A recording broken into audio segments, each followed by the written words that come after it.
একটু টাচ দিয়ে যাব কথাটা বিষয়বস্তুর বাইরেও, কিন্তু তারপরেও বলতে বাধ্য হচ্ছি আপনাদের খেদমতে কথাটা। এই জায়গায় আজকে একটা প্রসঙ্গ নিয়ে বিরাট আমাদের আলোচনা হচ্ছে। সেটা কি? মিলাদের মধ্যে দাঁড়িয়ে যে আমরা সালাতুস সালাম পাঠ করি, দাঁড়িয়ে ইয়া নবী সালামু আলাইকা, ইয়া রাসূল সালামু আলাইকা, ইয়া হাবিব সালামু আলাইকা, যেটা কিয়াম অবস্থায়, মিলাদের মধ্যে কিয়াম অবস্থায় দাঁড়িয়ে যে সালাতুস সালামটা আমরা পাঠ করি, এটা নিয়ে ফতোয়াবাজি চলছে। দেখেন, মিলাদ অস্বীকার করলে তো অনেক দূর পর্যন্ত ফতোয়া চলে যাবে, নবীর সালাম দরুদ অস্বীকার করলে তো অনেক দূর পর্যন্ত ফতোয়া চলে যাবে। কিন্তু এই জায়গায় যেটা আলোচনা, যে আমার মুজাদ্দেদে জামানের ওসিয়াতটা কি, তার বক্তব্যটা কি, তিনি এটাকে মুস্তাহাসান বলেছেন। দাঁড়িয়ে বসে এটাকে নিয়ে ফিতনা করতে মানা করেছেন, ইখতিলাফ করতে মানা করেছেন। তিনি বলছেন আমি দাঁড়িয়ে করি, আমার মুরিদ ভক্ত ভালোবাসার মানুষেরাও দাঁড়িয়ে পড়ে, এটা মুস্তাহাসান জায়েজ, এটুকুন বলে তিনি ছেড়ে দিয়েছেন, কোন ফতোয়াবাজিতে যান না। হ্যাঁ, কিন্তু কেন দাঁড়িয়ে করেন এটার উপরে গুরুত্ব দিন, কেন দাঁড়িয়ে করেন এটার উপরে যথাযথ দলিল আছে। তিনি দাঁড়িয়ে করেন মানে এটা মনে করবেন না মুস্তাহাসান মনে করেছেন বলে তার কোনো দলিল নেই, এটা মনে করবেন না। আমার কথা বোঝা যাচ্ছে? মুস্তাহাসান মনে করেও তার উপরে যথাযথ দলিল আছে। এখন আমার আকাবিররা তো বলে গেছেন আমরা করব, কিন্তু যারা আজকে ফতোয়াবাজি করছে, যারা আজকে দলিল দিচ্ছে, আম সমাজে বিশৃঙ্খলা করছে, নোংরামি করছে, বিভিন্ন আপনার অঙ্গ ভঙ্গি বিকৃত করে যারা আজকে নবীর সালামকে নিয়ে বিকৃতি করছে, তাদের আকাবিরদেরকে কয়েকটা কথা বলে দিয়ে যাই, শুনে নেন পরিষ্কার করে আপনাদের খেদমতে। হাজী ইমদাদুল্লাহ মাহাজির মক্কি রাহমাতুল্লাহ আলাইহি, তিনি তার কিতাব ফায়সালায়ে হাফতে মাসাইল কিতাবের মধ্যে তিনি লিখছেন, ফায়সালায়ে হাফতে মাসাইল কিতাবের মধ্যে তিনি লিখছেন, আমি প্রত্যেক বছর আমার বাড়িতে একটা মিলাদ শরীফের মাহফিল করি, আর সেই মিলাদ শরীফের মাহফিলে আমি আমার নবীর উপরে দাঁড়িয়ে সালাতুস সালাম পাঠ করি। আর দাঁড়িয়ে সালাতুস সালাম পাঠ করে আমার মনের মধ্যে একটা প্রশান্ত হয়, আমার মনে একটা তাসাল্লি, শান্তনা আসে। শিফাউস সুদূর, শিফাউস সুদূর হযরতে মাওলানা ফয়জুল হাসান হাসানপুরি, তিনি তার কিতাব 10 নম্বর পৃষ্ঠায় লিখছে, শিফাউস সুদূর কিতাবের মধ্যে তিনি বলছেন, যে ব্যক্তি মিলাদের কোন মাহফিলে গেল, যে ব্যক্তি মিলাদের কোন মাহফিলে গেল, সেখানে যদি সবাই দাঁড়িয়ে নবীর উপরে সালাম দেয়, তার উচিত হবে সেও যেন তাদের সাথে দাঁড়িয়ে মুস্তাফাকে সালাতুস সালাম পাঠ করে। কে বলছে? তাদের কিতাবের বই, তাদের আকাবিরদের লেখা ফয়জুল হাসান সাহারানপুরি শিফাউস সুদূর কিতাবের মধ্যে লিখছে। একাধিক কিতাব, কটা দলিল দেব, আলোচনা পড়ে আছে।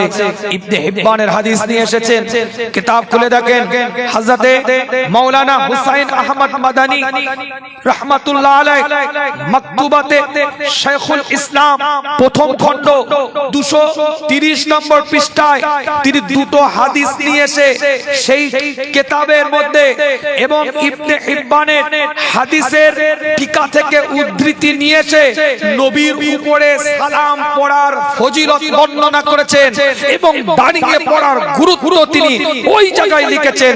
আহমদ, আপনাকে বলে মাওলানা হুসাইন আহমদ মাদানী মাকতুবাতে শাইখুল ইসলাম প্রথম খণ্ড 230 নম্বর পৃষ্ঠা।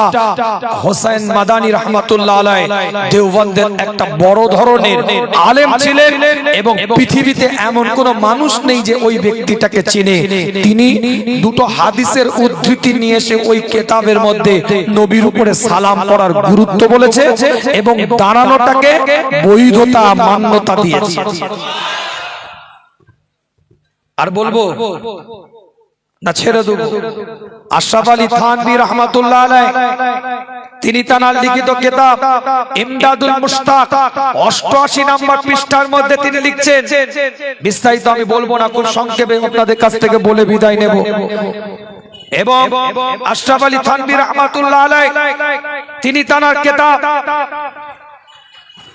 পরিষ্কার করে লিখছেন, সেখানে একাধিক জায়গায় পরিষ্কার করে তিনি তার উক্তি করে দিয়ে চলে গেছেন যে নবীর উপরে সালাতুস সালাম পাঠ করার ব্যাপারে, মুস্তাফার উপরে দরুদ ও সালাম পাঠ করার ব্যাপারে স্পষ্ট বক্তব্য তিনি দিয়ে গেছেন। এবং হাজী ইমদাদুল্লাহ মাহাজির মাক্কি রাহমাতুল্লাহ আলাইহি যিনি তার কিতাবের মধ্যে নবীর উপরে দরুদ পড়ার ব্যাপারে, দাঁড়িয়ে সালাতুস সালাম পাঠ করার ব্যাপারে স্পষ্ট করেছেন, তিনি রশিদ আহমদ গঙ্গোহী রাহমাতুল্লাহ আলাইহি এবং আশরাফ আলী থানভী রাহমাতুল্লাহ আলাইহি দুজনেরই পীর ছিলেন এবং দুজনের তানার সোহবতে এসে জীবন তৈরি করেছেন। জোরে বলেন। পরিষ্কার তার কিতাব একাধিক জায়গায় লিপিবদ্ধ আছে, আমি বিস্তারিত জায়গায় যাব না, কেন সময় লাগবে। দাদাজান হুজুর পীর কেবলা খুব সুন্দরভাবে লিখে গিয়েছেন তার কিতাবের মধ্যে। হোসেন আহমদ মাদানী রাহমাতুল্লাহ আলাইহি সিহাবুস সিকাব কিতাবের মধ্যে 65 নম্বর পৃষ্ঠায় ইয়া রাসূলুল্লাহ বলে শব্দ দিয়ে রাসূলকে যদি ডাকা হয় কোনো অসুবিধা নাই, তিনি তার কিতাবের মধ্যে পরিষ্কার উল্লেখ করে দিয়ে গেছেন। এবং হাজী ইমদাদুল্লাহ মাহাজির মাক্কি রাহমাতুল্লাহ আলাইহি তিনি তার কিতাব মালফুজাতে ইমদাদুল মুস্তাক কিতাবের মধ্যে পরিষ্কার করে থানভী রাহমাতুল্লাহ আলাইহি 59 নম্বর পৃষ্ঠায় লিখছেন, হযরতে হাজী ইমদাদুল্লাহ মাহাজির মাক্কি রাহমাতুল্লাহ আলাইহি মালফুজাতে ইমদাদুল মুস্তাকের কিতাবের মধ্যে লিখেছেন একাধিক জায়গায় যে আমার রাসূলের উপরে সালাতুস সালাম ইয়া নবী সালামু আলাইকা বলা দাঁড়িয়ে দেওয়া যাবে, এতে কোনো অসুবিধা নাই। আমার মুজাদ্দিদ জামানও বলছে দাঁড়িয়ে দেওয়াও যাবে, এতে কোনো অসুবিধা নাই, এটা মুস্তাহাসান। তাহলে বিতর্ক কারা লাগাচ্ছে? তোমরা না আমরা? তোমরা তো তোমাদের আকাবিরকে মানো না। আমার নানা শুনে রেখেন, আমার বীরভূমে আমার মামার বাড়ি, বীরভূম ডিস্ট্রিক্টে লাভপুর বলে একটা জায়গা আছে, ওই লাভপুর থানার অন্তর্গত আমার মামার বাড়ি। আমার নানা 1957 সালে দেওবন্দ ফারেক একজন ছাত্র। আমার নানাকে দেখেছি আমি নিজের চোখে 1957 সালে দেওবন্দে ফারেক একজন ছাত্র। আমার নানা জানকে আমি নিজের চোখে দেখেছি দাঁড়িয়ে সালাতুস সালাম পাঠ করছে ফুরফুরা শরীফ এসে। শুধু তাই নয়, আমি প্রশ্ন করেছি, তিনি বলেছিলেন শোনেন, আমাকে আবার অনেক সময় আপনি আপনি করে কথা বলতেন, ভালোবাসতেন, মহব্বত করতেন। এবং মুফতি আজম আলা হযরত মেজলা হুজুর রাহমাতুল্লাহ আলাইহির কাছে দীর্ঘ সময় বসে বসে আলোচনা করতেন। আমার নানা জান যখন দাদা জানের কাছ থেকে হেঁটে হেঁটে চলে আসতেন, তখন মেজলা হুজুর পীর কেবলা রাহমাতুল্লাহ আলাইহি বলতেন, দেওবন্দি দেখবে? দেওবন্দি, এই দেখো দেওবন্দি বলে ইনাকে, ইনি হচ্ছে দেওবন্দি। ঠিক এই ভাষা বলতেন। আলোচনা অনেক দূর চলে যাবে, আমি সেদিকে যাব না। মূল পয়েন্টটা আপনাদের বিষয়বস্তুর দিকে এগিয়ে যায়। আমার বলার বক্তব্য হচ্ছে ইখতিলাফ নয়, মতানৈক্য নয়। এখানে আপনাকে আমাকে বুঝতে হবে, যারা আজকে ফতোয়াবাজি করছে তারা অ্যাডভার্টাইজমেন্ট পাওয়ার জন্য তারা তাদের আকাবেরদের কিতাবটাই পড়ে না, তারা তাদের আকাবিরদের কিতাবটাও পড়েনি। আল্লাহ আমাদের সকলকে সহি বুঝ দান করেন, সকলে বলেন আমিন। যে যে খেয়ালাতের মানুষ হবে সেই খেয়ালাতের আকাবিরদের কিতাবগুলো একটু পড়ার দরকার আছে। আমরা ফুরফুরা শরীফের সিলসিলার মতবাদের উসুলের মানুষ, আমাদের উচিত আমাদের আকাবিরের কিতাবগুলো পড়া, তারপরে স্টেজে উঠে ফতোয়াবাজি করা। অনেক আলেম, অনেক মাওলানা, অনেক মুফতি, অনেক ইমাম, অনেক পীর সাহেব, পীরজাদা হুজুররাও অনেক সময় ফুরফুরা শরীফের মূল আইডিওলজি নীতির বাইরে অনেক ফতোয়া দিয়ে বসে আছে, নিজেদের আকাবিরের কিতাব পড়েন, এরকমও আছে। কথা বুঝতে পেরেছেন? আমাদের উচিত আমাদের আকাবিরের কিতাবগুলো পড়া, তাদের উচিত তাদের আকাবিরের কিতাবগুলো পড়া। বেরেলিদের আলা হযরত রাহমাতুল্লাহ আলাইহি আহমদ রেজা খান আলা হযরত রাহমাতুল্লাহ আলাইহি হুজুরের যে আকাবিরের মূল মৌলিক কিতাব, তাদের উচিত তাদের ওই কিতাব পড়া দরকার। তাহলে দেখবেন কোনো দ্বন্দ্ব নেই। আমরা ছোট নিচু পর্যায়ে এসে little learning is dangerous thing, অল্প বিদ্যা ভয়ঙ্কর, ভাইরাল হওয়ার জন্য ফুরফুরা শরীফের পরিচয় নিয়েও কিছু বক্তা এলোমেলো কথা বলে বসছে, আবার ভাইরাল হওয়ার জন্য দেওবন্দি খেয়ালাতের পরিচয় দিয়েও কিছু বক্তা এলোমেলো কথা বলে বসছে, আবার বেরেলি খেয়ালাতের কিছু বক্তা তারা তাদের পরিচয়টা দিয়ে এলোমেলো কথা বলে বসে থাকছে। উচিত হবে যে যে আকাবিরকে ফলো করো, সেই আকাবিরকে কিতাবগুলো পড়ে তারপরে তার উপরে গ্রহণযোগ্য ফতোয়াগুলো মাসলাগুলো বলো। কি ভাই কথা ঠিক না? রাগ করলেন নাকি আমার কথা? দলিল আদিল্লাহ দিয়ে কিছু কথা বললাম, রাগ করলেন? আমি বলি না, যেহেতু এখানে একটু আপনারা মনোযোগী হয়ে শুনছেন, একটুখানি টাচ না দিলে নয়। যে পরিবেশ তৈরি করে ফেলছে সোশ্যাল মিডিয়াতে, এই পরিবেশটাকে একটু অক্ষুণ্ণ রাখতে হবে। মাসলা মাসাইলের জায়গায় আপনাকে আমাকে সতর্কভাবে ফতোয়া দিতে হবে। আম পাবলিকে কে তোমাকে ফতোয়া দিতে বলেছে? ও তো আলেমে আলেমে ঝগড়া,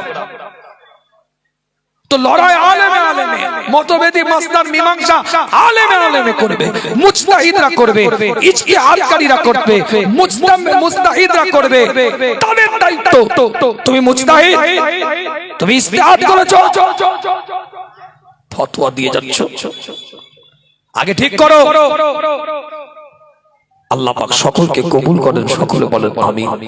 জোরে বলা যাবে আমিন, চিৎকার দিয়ে বলা যাবে আমিন। পরিষ্কার কোরআন তার ভাষার মধ্যে দিয়ে এলান করে দেয়, আমার আল্লাহ পাক জানিয়ে দিচ্ছে কিল আরজিউ ওয়ারাকুম ফালতামিসু নূরা, যাও ফিরে যাও। মনে আছে তো নাকি? হ্যাঁ না ভুলে গেছে? যাও, কারা বলবে? মুমিনরা বলবে যাও ফিরে যাও। কাদেরকে বলবে? মুনাফিকদেরকে বলবে। কোথায় যাও? যেখান থেকে আমরা আলোটা সংরক্ষিত করে নিয়ে এসেছি, সংরক্ষণ যেখানে করেছি। আর আলো সংরক্ষণ করতে গেলে প্রথম দায়িত্ব হচ্ছে মসজিদ আবাদ করতে হবে। কি ভাই কথা ঠিক না? বলে এই জায়গায় তো এনে রেখেছি আলোচনাটা। মসজিদ যদি আবাদ না করতে পারে, আলো সংরক্ষিত হবে না। আল্লাহ নবী আল্লাহ রাসূল সাহাবায়ে হুজুরদের সাথে আলাপ আলোচনা করতে থাকে, সাহাবায়ে হুজুরদের সাথে কথাবার্তা বলতে থাকে। আল্লাহ নবী মুহাম্মদুর রাসূলুল্লাহ সাল্লাল্লাহু আলাইহি ওয়াসাল্লাম জানিয়ে দেয়, তোমাদের বাড়ির সামনে যদি কোনো একটা পুকুর থাকে, যদি কোনো একটা জলাশয় থাকে, সেই পুকুর সেই জলাশয়ের মধ্যে যদি ডেলি কেউ 5 বার শরীরটাকে ধৌত করে, তার শরীরের মধ্যে কি কোনো ময়লা থাকে?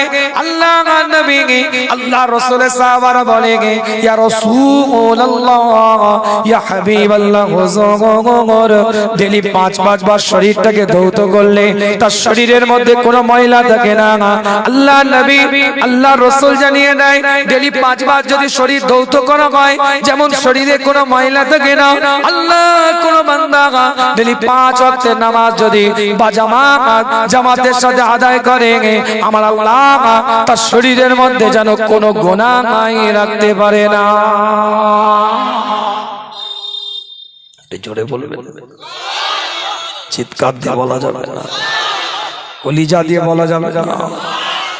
আল্লাহ নবী আল্লাহ রাসূল এলান করে দেয়, শীতকালের সকাল বেলায় আমার রাসূল মুস্তাফা তাজেদারে হারাম একটা গাছের ডালকে নিয়ে নাড়ায়। আল্লাহ নবী আল্লাহ রাসূল এলান করে দেয়, এই গাছের ডাল থেকে পাতাগুলো কিভাবে জমিনে পড়ে লক্ষ্য করো। আল্লাহ নবী আল্লাহ রাসূলের সাহাবা হযরত আবু যর গিফারি থেকে হাদিসটা রিওয়ায়াত, হযরত আবু হুরায়রা দিকে লক্ষ্য করে আমার রাসূল বলে, হযরত হুরায়রা রাদিয়াল্লাহু তাআলা বলতে থাকে, হুজুর গাছের ডাল থেকে তো পাতাগুলো জমিনে পড়ে সেটা তো দেখতে পাই, কিন্তু হুজুর আপনি কি বলেন সে তো বুঝি না। আল্লাহ নবী আল্লাহ রাসূল জানিয়ে দেয়, এই গাছের ডাল থেকে পাতাগুলো যেভাবে জমিনে পড়ে, আমার আল্লাহ কোন বান্দা 5 ওয়াক্ত যখন নামাজ আদায় করে, তার জীবনের সব গুনাহগুলোকে আমার আল্লাহ জমিনের মধ্যে এইভাবে নিক্ষেপ করে দিতে থাকে। ইসলামের প্রথম মসজিদ হচ্ছে মসজিদে কুবা। ইসলামের প্রথম মসজিদ হচ্ছে মসজিদে কুবা, ইসলামের দ্বিতীয় মসজিদ হচ্ছে মসজিদে জুমা। কিতাবটা খুলে দেখেন, এক একটা দলিল দিয়ে আপনাদের খেদমতে আল্লাহ নবী আল্লাহ রাসূল তৃতীয় পর্যায়ে মসজিদ বানালেন মসজিদে নববী। হুজুরের মাজারে আকদাসের সংলগ্ন যে মসজিদ, এই মসজিদটাকে বলা হয় মসজিদে নববী। আল্লাহ নবী আল্লাহ রাসূল প্রথম মসজিদ বানালেন মসজিদে কুবা। রাসূল এলান করে দেয়, আল্লাহ কোন বান্দা আল্লাহ পাকের কোন বান্দি ঘর থেকে ওযু করার পরে যদি মসজিদে কুবার মধ্যে গিয়ে যদি 2 রাকাত নফল নামাজ আদায় করে, বাড়ি থেকে পবিত্রতা হয়ে, বাড়ি থেকে পাক সাফ হয়ে মসজিদে কুবার মধ্যে গিয়ে আল্লাহ কোন বান্দা আল্লাহ কোন বান্দি যদি 2 রাকাত নামাজ আদায় করে, আমার আল্লাহ আমার মাওলা আমার পরবর্তীকার সঙ্গে সঙ্গে ওই বান্দা ওই বান্দির জন্য একটা কবুল উমরা হজের সওয়াব আল্লাহ দান করে দেয়। জোরে বলে, চিৎকার দিয়ে বলে। মসজিদে কুবাতে আমার রাসূল একজন সাহাবাকে পাঠালেন ইমামতির দায়িত্ব দিয়ে। খুব সংক্ষেপ, মসজিদে সাহাবা মসজিদে কুবার মধ্যে ইমামতির দায়িত্ব পালন করে ওই সাহাবা। আল্লাহর নবী আল্লাহর রাসূলের কাছে কিছু সাহাবা এসে বলে, ইয়া রাসূলুল্লাহ, এটা বুখারীর হাদিস, মুসলিমের হাদিস, আবু দাউদের হাদিস, তিরমিজির হাদিস, ইবনে মাজার হাদিস। আল্লাহর নবী আল্লাহর রাসূলের দরবারে এসে বলে, ইয়া রাসূলুল্লাহ, ইয়া হাবিবাল্লাহ, হুজুর আপনি যাকে ইমামতির দায়িত্ব দিয়েছেন ওই সাহাবা প্রত্যেক দিন প্রত্যেক নামাজের ওয়াক্তে প্রত্যেক রাকাতের মধ্যে রুকুতে যাওয়ার আগে একবার না একবার সূরাতুল ইখলাসটাকে তেলাওয়াত করে। যদি অন্য কোন তেলাওয়াত কেরাত মিলায়ো, একবার না একবার কুল হুয়াল্লাহু আহাদ আল্লাহুস সামাদ লাম ইয়ালিদ ওয়া লাম ইউলাদ ওয়া লাম ইয়াকুল লাহু কুফুয়ান আহাদ, এই আয়াতটা একবার না একবার পড়ে। আল্লাহ নবী আল্লাহ রাসূল সাহাবাকে ডাকলেন, জিজ্ঞাসা করলেন, তুমি প্রত্যেকটা রাকাতের মধ্যে সূরাতুল ইখলাসটাকে কেন তেলাওয়াত করো? প্রত্যেকটা রাকাতের মধ্যে সূরাতুল ইখলাসটাকে কেন পড়ো? আল্লাহ নবী আল্লাহ রাসূলের দিকে লক্ষ্য করে বলে, ইয়া রাসূলুল্লাহ, ইয়া হাবিবাল্লাহ, হুজুর বিয়াদবি মাফ করবেন, আমি নামাজের মধ্যে যখন দাঁড়াই, আমি আল্লাহর ইবাদত করতে দাঁড়াই, আমি সালাত আদায় করার জন্য যখন দাঁড়াই, রবের ইবাদত করার জন্য দাঁড়াই, রবকে রুকু দেওয়ার জন্য দাঁড়াই, রবকে সিজদা দেওয়ার জন্য দাঁড়াই, সুবহান রাব্বিয়াল আলা বলে রবের দরবারে মাথাটাকে নত করে দিই, সিজদার মধ্যে পড়ে যাই, আল্লাহর দিকে রুজু হয়ে যায়। যখন আল্লাহর দিকে রুজু হয়ে যায়, আমার চিন্তা হয় যে আল্লাহর নামাজ আদায় করি, যে মাওলার নামাজ আদায় করি, যে পরওয়ারদিগারের নামাজ আদায় করি, সেই আল্লাহর গুণকীর্তন বৈশিষ্ট্য খুসুসিয়াত গোটা কোরআনের একটা সূরার মধ্যে পূর্ণাঙ্গভাবে আল্লাহ নাযিল করেছে। সেই আল্লাহর ওই গুণকীর্তন, ওই বৈশিষ্ট্য, ওই খুসুসিয়াতের সূরাটা আমি তেলাওয়াত করব না, এটা হতে পারে না। তাই প্রত্যেকটা রাকাতে রুকুতে যাওয়ার আগে সূরাতুল ইখলাসটা তেলাওয়াত করি। আমার নবী আমার মুস্তাফা জানিয়ে দেয়, দুনিয়াতে যেমন তুমি সূরাতুল ইখলাস তেলাওয়াত করো, আমার আল্লাহ এই সূরাতুল ইখলাসের তেলাওয়াতের ওসিলায় তোমাকে জান্নাতি বানিয়ে দিবে। জোরে বলে, চিৎকার দিয়ে বলে, কলিজা দিয়ে বলে। সংক্ষিপ্ত আলোচনা আপনাদের খেদমতে, এক একটা আলোচনার দলিল এবার আগিয়ে যায়। ছোট্ট করে বলে দিলাম আপনাদেরকে, জান্নাতি মানুষগুলো নূর পাবে, মুমিন নরনারীগুলো নূর পাবে, আলো পাবে, জ্যোতি পাবে। এই নূরগুলো চাইবে কারা? চাইবে মুনাফিকরা চাইবে, কিন্তু নূরগুলো দিতে চাইবে না। আলোচনা নূরগুলো কেন দিতে চাইবে না? তারা বলবে এখান থেকে নয়, ওই দুনিয়া থেকে অর্জন করেছি। তাহলে দুনিয়ার জীবনটাকে তারা কেমন তৈরি করেছে? শরিয়ত মোতাবেক, দ্বীন মোতাবেক, ইসলাম মোতাবেক, কোরআন মোতাবেক, আমার নবী মুস্তাফা সুন্নাত মোতাবেক জীবন তৈরি করেছে, নীতিমালা মোতাবেক জীবন তৈরি করেছে, উসুল মোতাবেক জীবন তৈরি করেছে। এক একটা বান্দাকে আল্লাহ কবুল করে নিয়েছে, এক একটা মর্যাদা আল্লাহ পাক দান করে দিয়েছে। পরিষ্কার কোরআন জানিয়ে দেয়, আমি বলি না, কোরআন তার ভাষার মধ্যে দিয়ে এলান করে দেয়, ফাদুরিবা বাইনাহুম বিসুরিল লাহু বাবু। আমার আল্লাহ পাক কোরআনের মধ্যে জানিয়ে দেয়, যখন তারা বারবার তাদেরকে ডিস্টার্ব করবে, দে একটু গিফট কর, একটু দে, আলো দেখবো, রাস্তা দেখবো, আমার আল্লাহর পক্ষ থেকে জানিয়ে দেওয়া হবে ফাদুরিবা বাইনাকুম বিসুরিল লাহু, একটা বিশাল পর্দা দিয়ে দেওয়া হবে আর একটা বাপ দরজা করে দেওয়া হবে। একটা বিশাল দরজা তাদের সামনে থাকবে। এই দরজার মধ্যবর্তী অবস্থায় পরিষ্কার কোরআন জানিয়ে দেয় বাতিনুহু ফির রাহমাতু, আল্লাহ পাক জানিয়ে দিচ্ছে ওই দরজার ভিতরে যারা থাকবে তারা আমি আল্লাহ আমার রহমতের দ্বারাই পরিপূর্ণ থাকবে। জোরে বলেন, জোরে বলেন। মিন কিবালিল আযাব ওয়া যাহিরুহু মিন কিবালিল আযাব, আমি বলি না কোরআন জানিয়ে দিচ্ছে এই দরজার বাইরে যারা থাকবে তাদেরকে আল্লাহর পক্ষ থেকে আযাব দেওয়া হবে। তার মানে মুনাফিক গুলো বাইরে থাকবে আর মুমিন গুলো ভিতরে থাকবে। আল্লাহ কোরআনের মধ্যে জানিয়ে দেয় বাতিনুহু ফিহি রাহমাতু, ভিতরে যারা থাকবে আমার রহমত পাবে, তার মানে তারা জান্নাতের ভিতরে ঢুকে গেল। ওয়াজাহিরুহু মিন কিবালিল আযাব, এবং যারা বাইরে থাকবে তারা আমার পক্ষ থেকে আল্লাহ বলছে আযাব পাবে। এই অবস্থায় তখন কিতাবটা খুলে দেখেন, আমি বলি না কোরআন বলে সূরাতুল হাদিদ 57 নম্বর সূরার 14 নম্বর আয়াতের মধ্যে আমার আল্লাহ আমার মাওলা আমার পরওয়ারদিগার এর পরবর্তী আয়াতের মধ্যে জানিয়ে দিচ্ছে, 12 নম্বর আয়াতে পরিচয় দিয়েছে মুমিন বান্দাদের চিত্র। দেখেন এই কথা বোঝা গেছে তো নাকি? আমার আলোচনা বুঝতে পারছেন তো? মাকামে মাহমুদে আমার রাসূল বসে থাকবে, 12 নম্বর আয়াত দিয়ে আল্লাহ বুঝিয়ে দিয়েছে নবী মুমিন বান্দাদের চিত্রটা আপনি দেখবেন, তাদেরকে আলো দেওয়া হবে, জান্নাত দেওয়া হবে। দ্বিতীয় নম্বরে আবার আল্লাহ জানিয়ে দেন ওই জায়গায় এমন শ্রেণী মানুষ হবে তারা মুনাফিক, ওই এদেরও চিত্র আপনি দেখবেন, এরা আলো নিয়ে কারাকারি করবে, আলো নিয়ে ঝগড়া করবে। আমি একটা দরজা একটা বাপ করে দেব, একটা ভিতরে জান্নাতি মানুষগুলো শান্তিতে থাকবে আর বাইরে জাহান্নামী ওই মুনাফিক গুলো কষ্টতে থাকবে। এবার আসে পরিষ্কার কোরআন 14 নম্বর আয়াতের মধ্যে সূরাতুল হাদিদের মধ্যে আল্লাহ জানিয়ে দেয় কেন তারা কষ্টের মধ্যে থাকবে, কিসের জন্য কষ্টের মধ্যে থাকবে। তাদের কর্ম দুনিয়ার মধ্যে এতটা জঘন্য, এতটা খারাপ হয়েছে যে এই জন্য আল্লাহ কষ্ট দিবে। আমি বলি না কোরআন জানিয়ে দেয় ইউনাদুনাকুম আলাম নাকুম মাআকুম ক্বালু বালা ওয়ালাকিন্নাকুম ফাতানতু আনফুসাকুম ওয়া তারাব্বাসতুম ওয়ারতাবতুম গাররাতুকুমুল আমানিয়ু হাত্তা জাআ আমরুহু হাত্তা জাআ আমরুল্লাহ ওয়া গাররাকুম বিল্লাহি গারুর। আমি বলি না কোরআন জানিয়ে দেয় তারা তাদের দিকে তাকিয়ে বলবে, কারা বলবে?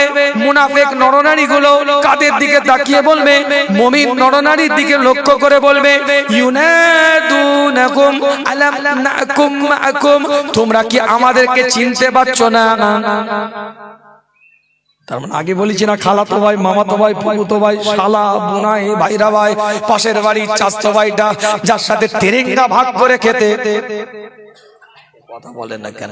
পাশের বাড়ির চাচতো ভাই যার সাথে বসে বসে পাবজি খেলতে মামু, একসাথে বসে রোহিত শর্মা 6-এর হাততালি দিয়েছো, এই কথা বলো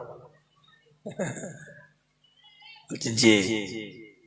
তাহলে কেউ একজন জাহান্নামে যাবে, কেউ একজন জান্নাতে যাবে, এই কথা বলেন না কেন? কাউকে আল্লাহ হয়তো কবুল করে নিয়েছে কোনো না কোনো আমলে, কিন্তু তোমারই সঙ্গী ছিল, বাইকের পিছনে বসে একসাথে ঘুরতে যেতে, বিকেল বেলায় চা খেতে, তোমারই সঙ্গী ছিল, তোমার ভালোবাসার মানুষ ছিল। তাই কোরআন জানিয়ে দিচ্ছে তার মাঝার মধ্যে দিয়ে তারা যখন বলবে ইউনাদুনাকুম আলাম নাকুম মাআকুম, তোরা কি আমাকে চিনতে পারছিস না? এরকম আচরণ করছি কেন? এই কথা বলেন না কেন? কি রে তোরা বুঝতে পারছিস না আমি তো সেই, দেখ আমাকে। তখন কি বলবে জান্নাতি বান্দাগুলো? এটা বলবে কি না না চিনিনি, যা চলে যাও, না না বেরিয়ে যা, তোকে চিনতে পারলাম না, না এটা বলবে না। কোরআন জানিয়ে দে কলু, সবাই বলবে বালা, হ্যাঁ চিনতে পারছি, তুই তো অমুক। আমার কথা বোঝা যাচ্ছে না? জান্নাতি বান্দাগুলো চিনতে পারবে, জান্নাতি বান্দাগুলো বুঝতে পারবে, কিন্তু তারপরেও কেন দরজা খুলবে না? তারপরেও কেন তাদেরকে প্রবেশ করাবে না? তারপরেও তাদেরকে কেন হেল্প করবে না? পরিষ্কার কোরআন জানিয়ে দেয়। আমি বলি না, কোরআন তার ভাষার মধ্যে দিয়ে না করে দেয়, ওয়ালাকিন্নাকুম, আল্লাহ পাক জানিয়ে দিচ্ছে, ওয়ালাকিন্নাকুম, আমার মাওলা আমার পরওয়ারদিগার এলান করে দেয়, ফাতানতুম আনফুসাকুম ওয়া তারাব্বাসতুম। আমি বলি না, কোরআন জানিয়ে দেয় যে তোমরা দুনিয়ার বুকে সব আমাদের সাথে করেছিলে, নামাজও অনেকে পড়েছিলে, রোজাও অনেকে রেখেছিলে, যাকাতও অনেকে দিয়েছিলে, হজও অনেকে করেছিলে, কিন্তু তোমাদের অন্তরের মধ্যে খুলুসিয়াত ছিল না, লিল্লাহিয়াত ছিল না, নিয়তের মধ্যে গন্ডগোল ছিল। সামনে বাহ্যিক ফর্স একদম ইউনিফর্ম পরে ঘুরছে, চাচার গালে এক গাল দাড়ি, মাথায় একদম টুপি, পাগড়ি লাগানো, জুব্বা নিয়ে বাপরে বাপ জিকির আজগার মোরাকাবা খবর নিয়ে দেখে যান, পাক্কা চিটিংবাজ।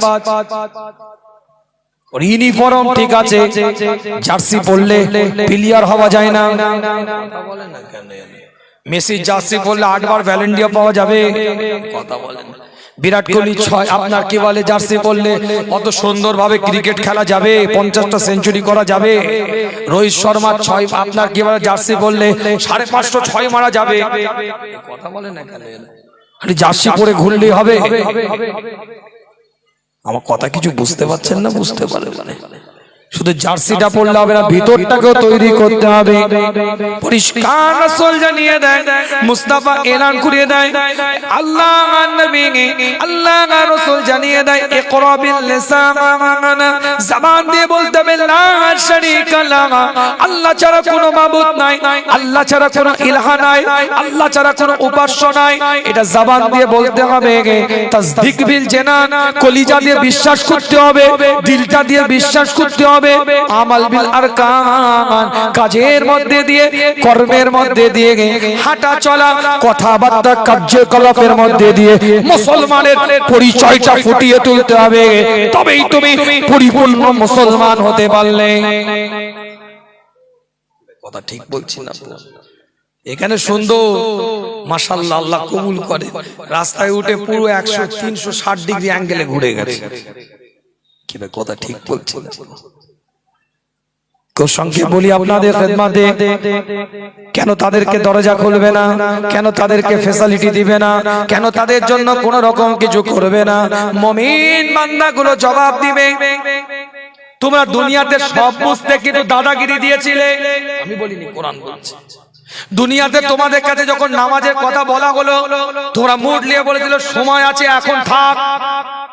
বাপ তো 50 বছরে নামাজ ধরেছে, এই কথা বলেন না। দুনিয়াতে বডি ফুলিয়ে ঘুরেছিলে, দিনের কথা বললে কান দিয়ে শুনতে না, চোখ দিয়ে রাঙিয়ে তার কথাটাকে ওখানে হজম করিয়ে দিতে, এই কথা বলেন না কেন? কেন তোমাদের জন্য এই অবস্থা? কেন তোমাদের এই পরিবেশ তৈরি হবে? দুটো দল কেন তৈরি হবে? বাতিনহু ফিহি রাহমাতু, আল্লাহর রহমত কেন পাবে? আযাহিরুহু, ভিতরের মানুষগুলো, বাইরের মানুষগুলো কেন আল্লাহর পক্ষ থেকে আযাব পাবে? তারা চিনতে পারবে, তারা জানতে পারবে, তারা বুঝতে পারবে যে এরা আমার আত্মীয়, এরা আমার পাশের বাড়ির লোক, এরা আমার সাথেই থাকতো, এরা আমার সাথে কথা বলতো, একই একই জমিতে চাষ করতাম, একই আল দিয়ে হেঁটে যেতাম, একই রাস্তা দিয়ে ঢুকতাম, একই ঘরের দরজা দিয়ে প্রবেশ করতাম, কিন্তু তাদেরকে ফ্যাসিলিটি তারা দিবে না। কেন? দুনিয়ার মধ্যে তারা দাদাগিরি দিয়েছে, শরিয়তের কথা বললে ঘেঁচে দিত, ইসলামের কথা বললে দুর্ছাই করত, কোরআনের কথা বললে মানতই না, ঘুরিয়ে আবার নতুন নতুন কুলু দিত। আছে না? ভালো করে সুন্দর করে যদি বুঝিয়ে বলা হয়, সুদটা কেন খেচ্ছিস ভাই, একটু ছেড়ে দে, ছাত্র সুদ খেলে বাঁচতে পারবি, সব জায়গায় এখন সুদ সুদ, এই কথা বলে না কেন? ভালো করে গায়ে মাথায় হাত বুলিয়ে যদি কেউ বলতো, ভাই পণ নিয়ে বিয়ে করিস নি, বাংলা কথা, 3টে বোনের বিয়ে দিতে যে মাথার ঘাম পায়ে পড়ে গেল, জ্ঞান দিতে এসছে, এই কথা বলেন। কথা আছে না? না আছে না? না ইসলাম তাদের কথা বলছে যারা কুলু দিয়েছে দুনিয়াতে, কোন দাওয়াত সুষ্ঠুভাবে নেয়নি, খালি নোংরামি কথার দ্বারা প্যাঁচ লাগিয়েছে, কিন্তু জুম্মার দিনে ঠিকই টুপি মাথায় দিয়ে যেত। এই কথা বলেন না কেন? ঠিকই জুম্মার নামাজ আদায় করত, কিন্তু জুম্মার নামাজটা বেরিয়ে আবার শুরু হয়ে যেত। নামাজ হয়তো ছিল, রোজা হয়তো কিছু ছিল, যাকাত হয়তো কিছু ছিল, হজ হয়তো কিছু ছিল, বিভিন্ন ইবাদতের সাথে হয়তো জড়িত ছিল, কিন্তু ভাইয়ের সম্পত্তি 16 আনা রেকর্ড করাও ছিল। কথা বলেন না কেন? ক্ষমতা দেখিয়েছে, পাওয়ার দেখিয়েছে, আধিপত্য দেখিয়েছে, স্ট্যাটাস দেখিয়েছে, লোকবল দেখিয়েছে, এই বডি দেখিয়েছে। আমার কথা কিছু বুঝতে পারছে? মরে গেছে, এখন দোয়া চলে গেল। কি করতো? খবর নিয়ে দেখে যাও, 2-4টে গ্রামের লোক বলছে পাক্কা চিঠি। এই কথা বলো, কথা ঠিক। গোটা পৃথিবীর হুজুরকে নিয়ে এসে দোয়া চাইলো লাভ হবে না। শুধু হুরপুরা হুজুর নয়, গোটা পৃথিবীর যত হুজুর সব নিয়ে এসে যদি দোয়া চাওয়া। আমার কথা কিছু বোঝা যাচ্ছে না? বোঝা যায় না? রাগ করছে না আমার কথা? উদ্দেশ্য তো এটাই, জীবন তৈরি করেন, আলো সংরক্ষণ করে নিয়ে যেতে হবে। আলো যেন ওখানে পাওয়া যায়, ওখানে গিয়ে কেউ আলো দিবে না, আলো নিয়ে যেতে হবে এখান থেকে। এটাই তো আলোচনা, জ্যোতি নিয়ে যেতে হবে। জীবন তৈরি করেন, নীতিমালা তৈরি করেন। আল্লাহর নবী নবী মুহাম্মদুর রাসূলুল্লাহ সাল্লাল্লাহু আলাইহি ওয়াসাল্লাম সাহাবায়ে کرام হুজুরদের সাথে আলোচনা করে। হযরত আবু মুসা আশআরী রাদিয়াল্লাহু তাআলা আনহু থেকে হাদিসটা রওয়ায়াত। আল্লাহর নবী আল্লাহর রাসূলের দরবারে সাহাবায়ে کرام হুজুররা বসে আছে। আল্লাহর নবী আল্লাহর রাসূল সাহাবায়ে کرام হুজুরদের দিকে লক্ষ্য করে বলে, হাদিসটা বুখারীর রওয়ায়াত, আবু দাউদের রিওয়ায়াত, তিরমিজির রিওয়ায়াত, ইবনে মাজাহর রিওয়ায়াত। আল্লাহর নবী আল্লাহর রাসূল জানিয়ে দেয়, আমি নবী আশআরী কবিলাটাকে খুবই মুহাব্বত করি। আমি রাসূল আমার থেকে আশআরী কবিলা, আর আমি রাসূল আমার থেকে তারা, আর তাদের থেকে আমি নবী। সাহাবায়ে کرام হুজুররা বলে, ইয়া রাসূলুল্লাহ, ইয়া হাবিবাল্লাহ, হুজুর তাদের গোত্র আলাদা, তাদের কবিলা আলাদা, তারা অন্য গোত্রের মানুষ, আপনার থেকে তারা কি করে হলো, আর তাদের থেকে আপনি বা কি করে হলেন? আল্লাহর নবী আল্লাহর রাসূল জানিয়ে দেন, আশআরী কবিলার মানুষদের একটা আমল আমি নবী খুব পছন্দ করি, আমি রাসূল খুব ভালোবাসি। সাহাবায়ে کرام হুজুরা চাতক পাখির ন্যায় তাকিয়ে আছে, হুজুর কি এমন আমলের কথা বলবে? আল্লাহর নবী আল্লাহর রাসূল জানিয়ে দেন, আশআরী গোত্রের মানুষদের মধ্যে, ওই কবিলার মানুষদের মধ্যে যদি কেউ দুর্বল হয়ে পড়ে, যদি কেউ একজন পিছিয়ে পড়ে, যদি কারো বাড়িতে খাবার না থাকে, ক্ষুধার্ত থাকে, যদি কারো বাড়িতে যদি আসবাব না থাকে, আশ্রয় নেওয়ার জায়গা না থাকে, যদি কারো কোন রকম পোশাকের পরার পরিধান করার বিষয় না থাকে, আশআরী কবিলার মানুষগুলো সবাই হাতটা বাড়িয়ে দেয়, ক্ষুধার্তর জন্য একত্রকরণ করে, কেউ খাবার দায়িত্ব নিয়ে নেয়, কেউ ব্যবসা করার জন্য অর্থের জন্য হাতটা বাড়িয়ে দেয়, কেউ তাকে সহযোগিতা করে, কেউ থাকার ব্যবস্থা করে যায়। পিছিয়ে পড়া মানুষগুলোকে সবাই মিলে হাতটা বাড়িয়ে দিয়ে সবল করার তোলার চেষ্টা করে, সামঞ্জস্য করার চেষ্টা করে। আমি রাসূল, আমি মুস্তাফা এই কর্মটার উপরে খুবই খুশি। আমি নবী এই কারণে বলি, তারা আমার থেকে, আমি রাসূলও তাদের থেকে। না আপনার তোমরা ঠিক আছে, আমার কথা বোঝা যাচ্ছে? আমার কথা কিছু বোঝা যাচ্ছে? আর আমরা যদি কেউ দুর্বল হয়, খাঁচায় লাথি মেরে আরো গুজরে কি করে ঢুকিয়ে দিয়ে দরজা বন্ধ করে দিয়ে লক করে দেওয়া যায়। কথা ঠিক না? আলো কি করে পাবো? জ্যোতি পাবো কি করে? সূরাতুল হাদিদের 3টে আয়াতের আলোচনা করেছি। কি ভাই কথা ঠিক না ভুল আপনাদের কাছে? আলোটা পেতে গেলে উদারতার মন তৈরি করতে হবে, কলিজাটা বড় করতে হবে, চওড়া করতে হবে। আমল তো সবাই করে, এই জায়গা তৈরি করতে হবে, খুলুসিয়াত ওয়ালা দিল তৈরি করতে হবে, উদার অন্তর তৈরি করতে হবে। তাই মাঝখানে বললাম না, আমার আকাবিররা উদার আকাবির ছিল, আমার আকাবিররা মূল নীতির জায়গায় উদার। আল্লাহ নবী আল্লাহ রাসূল সাহাবায়ে کرام হুজুরদের সাথে আলাপ আলোচনা করে। আল্লাহ নবী আল্লাহ রাসূলের সাহাবা হযরত আলী রাদিয়াল্লাহু তাআলা রোনাজারি করছে, চোখ দিয়ে পানির টোশা গনিয়ে যাচ্ছে। হযরত আলী দিকে লক্ষ্য করে সবাই মিলে জিজ্ঞাসা করে, আলী কাঁদছো কেন? তুমি রোনাজারি করছো কেন? কি সমস্যা হয়েছে বলো? হযরত আলী রাদিয়াল্লাহু তাআলা বলে, আজ 7 দিন হলো আমার বাড়িতে কোনো মেহমান আসে নাই। সবাই চিন্তা করছে কাঁদার কারণ কি? 7 দিন মেহমান আসে নাই। এ কথা বলে হযরত আলী বলতে থাকে, আমার ভয় হয় আল্লাহ কি আমার বাড়ি থেকে রহমত তুলে নিচ্ছে নাকি? মেহমান যার বাড়িতে পাঠানো হয় তার বাড়িতে তো আল্লাহর পক্ষ থেকে রহমত থাকে, তাহলে আমার বাড়িতে 7 দিন আজকে মেহমান আসে নাই, আমার ভয় হয় যে আমার আল্লাহ আমার বাড়ি থেকে রহমতটাকে উঠিয়ে নিচ্ছে নাকি। বুঝতে পারছে? হযরত মুসা আলাইহিস সালাম আল্লাহকে প্রশ্ন করে, আল্লাহ আপনি যখন খুশি হন আপনি তখন কি করেন? শেষ কথা বললাম, আপনি যখন খুশি হন আপনি তখন কি করেন? মুসা আলাইহিস সালামের দিকে তাকিয়ে রব বলতে থাকে, মুসা আমি যখন খুশি হই সেই জায়গায় পানি দিই, বৃষ্টি দিই, বর্ষণ দিই। এটা তো পেয়ে গেছেন, জোরে বলে, আরে জোরে বলে, জবান বন্ধ না থাকে আওয়াজ দিয়ে বলে। দ্বিতীয় নাম্বার হযরত মুসা আবার প্রশ্ন করলেন, আল্লাহ আপনি আরো যখন খুশি হন আপনি তখন কি করেন?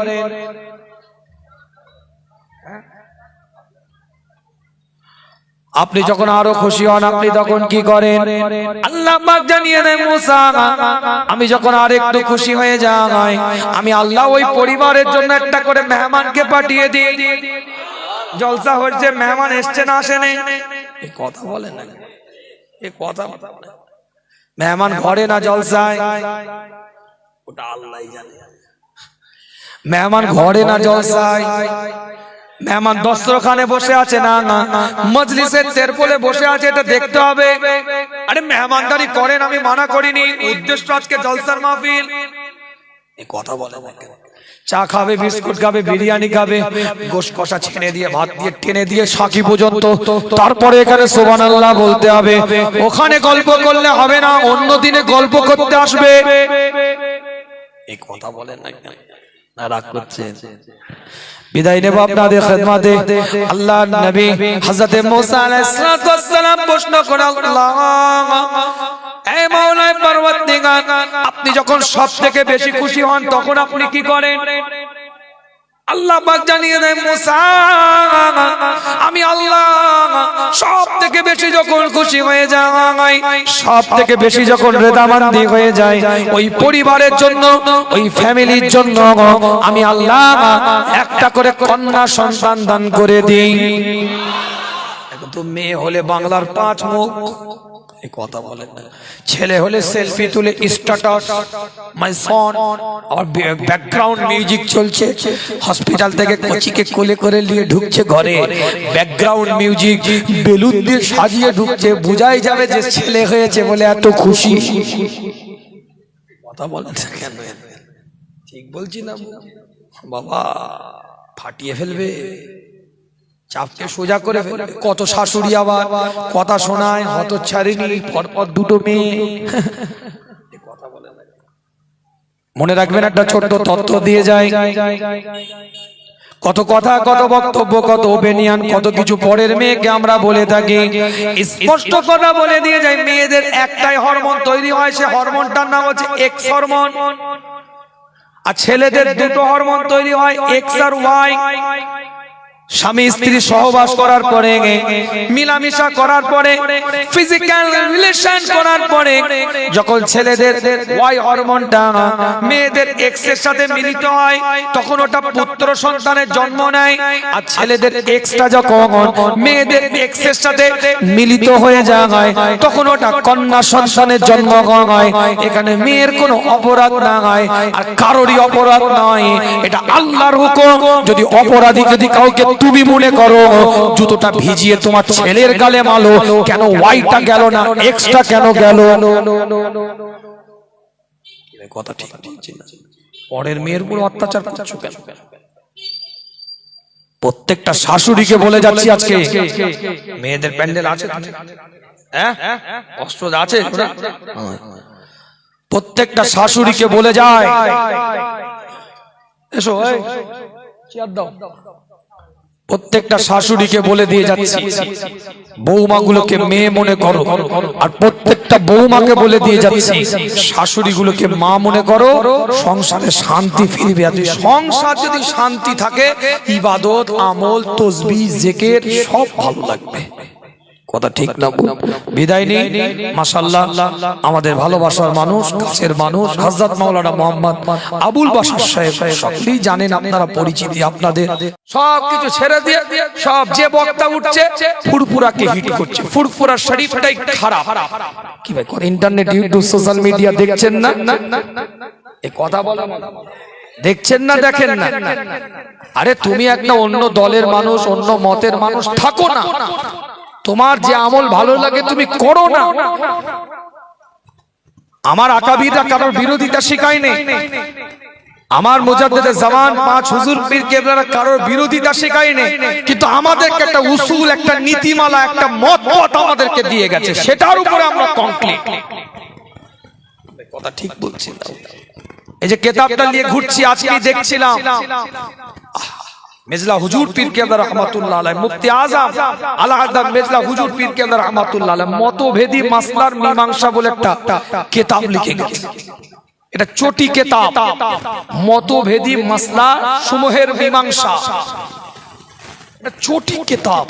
এই কিতাবের শুরুতে এত সুন্দরভাবে কথাগুলো লিখছেন, অবাক হয়ে যায়।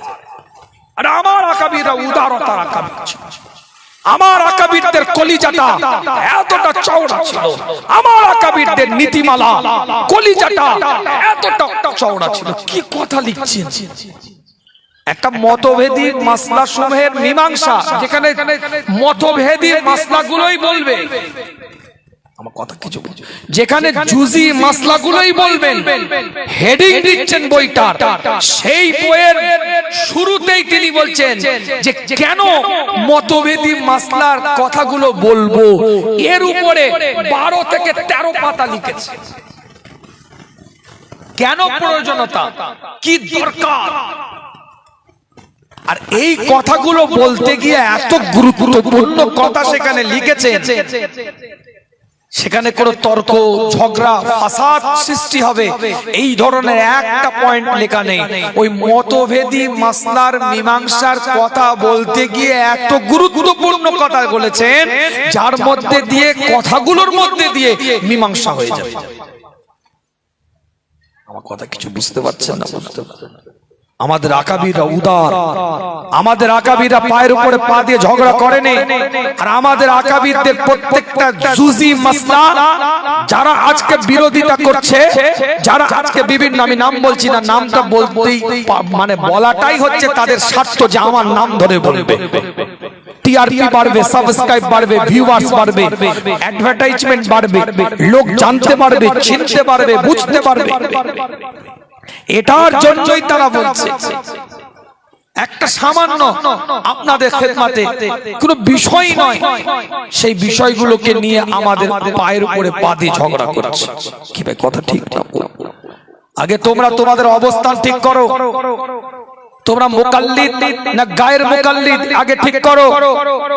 তোমরা মুকাল্লিদ করো, তোমরা মাযহাবকে মানো না মাযহাব মানো না, আগে ঠিক করো। যদি মাযহাবকে মানো, তোমার সাথে আমার আলোচনার বিষয়বস্তুটা একরকম হবে। আর যদি তোমরা মাযহাবকে অস্বীকার করো, মাযহাবপন্থীকে যদি কাফের কুফর করো, তাহলে তোমার সাথে আলোচনার বিষয়বস্তুটা আরেক রকম সিস্টেমে হবে। তোমরা যদি মুকাল্লিদিন গায়ের মুকাল্লিদিন হও, তাহলে তোমার সাথে আলোচনা একরকম হবে। তোমরা যদি মুকাল্লিদ করো, তাহলে তোমাদের সাথে আরেকটা আলোচনা হবে। কিন্তু তোমাদের অবস্থানটাকে ঠিক করো। পরিচয় দিচ্ছ একটা আকাবির মানো, পরিচয় দিচ্ছ একটা নীতিপথের মানুষ, পরিচয় দিচ্ছ একটাকে উলিলামর মানো। যাদেরকে পরিচয় দিচ্ছ, যাদেরকে আকাবির মানো, উলিলামর মানো, উসুল মানো, নীতি মানো, আজকে তাদেরই নীতির বিরুদ্ধে ফতোয়া দিয়ে বসে আছে। কি ভাই কথা ঠিক বলছে? একটা ছোট্ট কথা বলবো কথা প্রসঙ্গে যখন উঠলো, নাকি না সাবজেক্টে চলে যাব? যেটা বলবেন। সিলসিলায়ে ফুরফুরা শরীফ, সিলসিলায়ে ফুরফুরা শরীফ, মাসলাকে মুজাদ্দিদ জামান, মাসলাকে মুজাদ্দিদ জামান, নারায়ে তাকবীর। ইন্নাল হামদালিল্লাহ,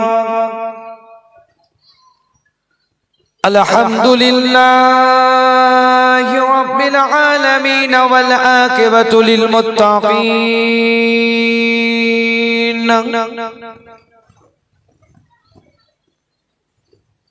والصلاة والسلام على رسوله وعلى آله وأصحابه أجمعين. أما بعد فيا أيها العاذرون رحمنا ورحمكم الله. وقال الله تعالى في شان حبيبه تكريما على رسوله تعظيما لحبيبه. إن الله وملائكته يصلون على النبي يا أيها الذين آمنوا صلوا عليه وسلموا تسليما. اللهم صل على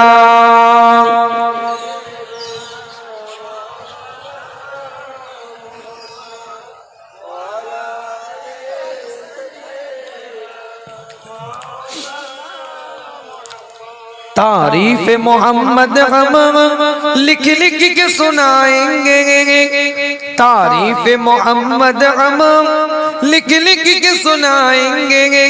हम खत्म नबूवत पे जा अपनी लुटाएंगे.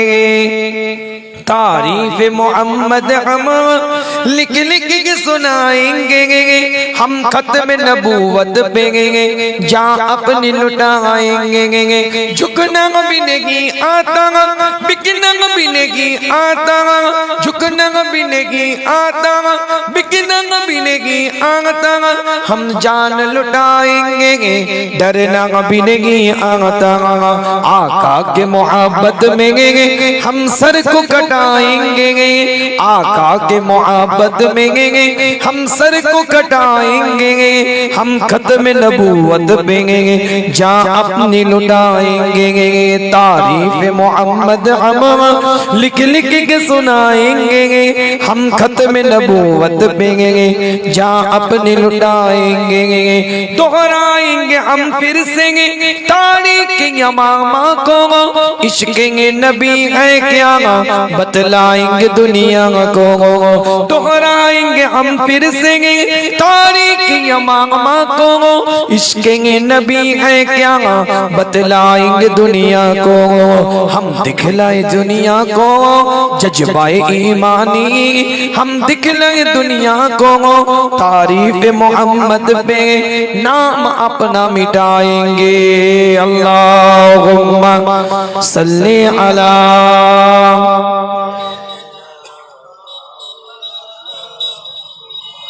वला आली.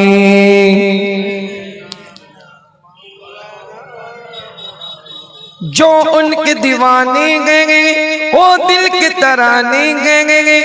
जो उनके दीवाने गए वो दिल के तराने गए. इश्क़ नबी है क्या बतलाएंगे दुनिया को. আমার রাসূলের যে পাগল হবে, সরকারে কায়নাতের যে পাগল হবে, মদিনা দুলালের যে পাগল হবে, तमाम বিশ্বটা তার কদমের মধ্যে এসে যাবে. কথা ঠিক না? জোরে বলে কথা ঠিক না বল?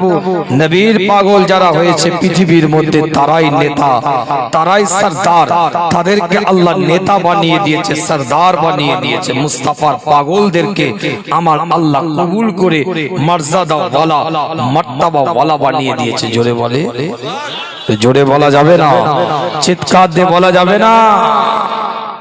जो उनके दीवाने हैं वो दिल के तराने हैं, गुस्ताख नबी है जो शैतान के दीवाने हैं, गुस्ताख नबी है जो शैतान के दीवाने हैं। गुस्ताख मोहम्मद का हम नाम मिटाएंगे, हम खत्म नबूवत पेंगे जहाँ अपने लुटाएंगे। तारीफ मोहम्मद हम लिख लिख के सुनाएंगे, हम खत्म नबूवत पेंगे जहाँ अपने लुटाएंगे। यारान वफा तुम एक तारीख रकम कर लो, तूफान से टकराना पुख्ता अज़म कर लो। यारान वफा तुम एक तारीख रकम कर लो, तूफान से टकराना पुख्ता अज़म कर लो। दज्जाल नवाजों का हम तख्त गिराएंगे, हम खत्म नबूवत पेंगे जहाँ अपने लुटाएंगे। तारीफ मोहम्मद हम लिख लिख के सुनाएंगे, हम खत्म नबूवत पेंगे जहाँ अपने लुटाएंगे। तारीफ मोहम्मद हम लिख लिख के सुनाएंगे, हम खत्म नबूवत पेंगे जहाँ अपने लुटाएंगे। दोहराएंगे हम फिर से तारीख मामा को, इश्क़ नबी है क्या बतलाएंगे दुनिया को। हम जज्बा ईमानी दिखलाएंगे दुनिया को, हम जज्बा ईमानी दिखलाएंगे दुनिया को। हम खत्म नबूवत पेंगे जहाँ अपने लुटाएंगे। तारीफ मोहम्मद हम लिख लिख के सुनाएंगे, हम खत्म नबूवत पेंगे जहाँ अपने लुटाएंगे। अल्लाहुम्मा सल्ली अला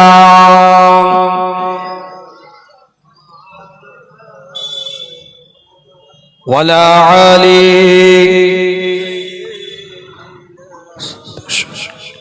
जिक्र करें ला इलाहा इल्लल्लाह, ला इलाहा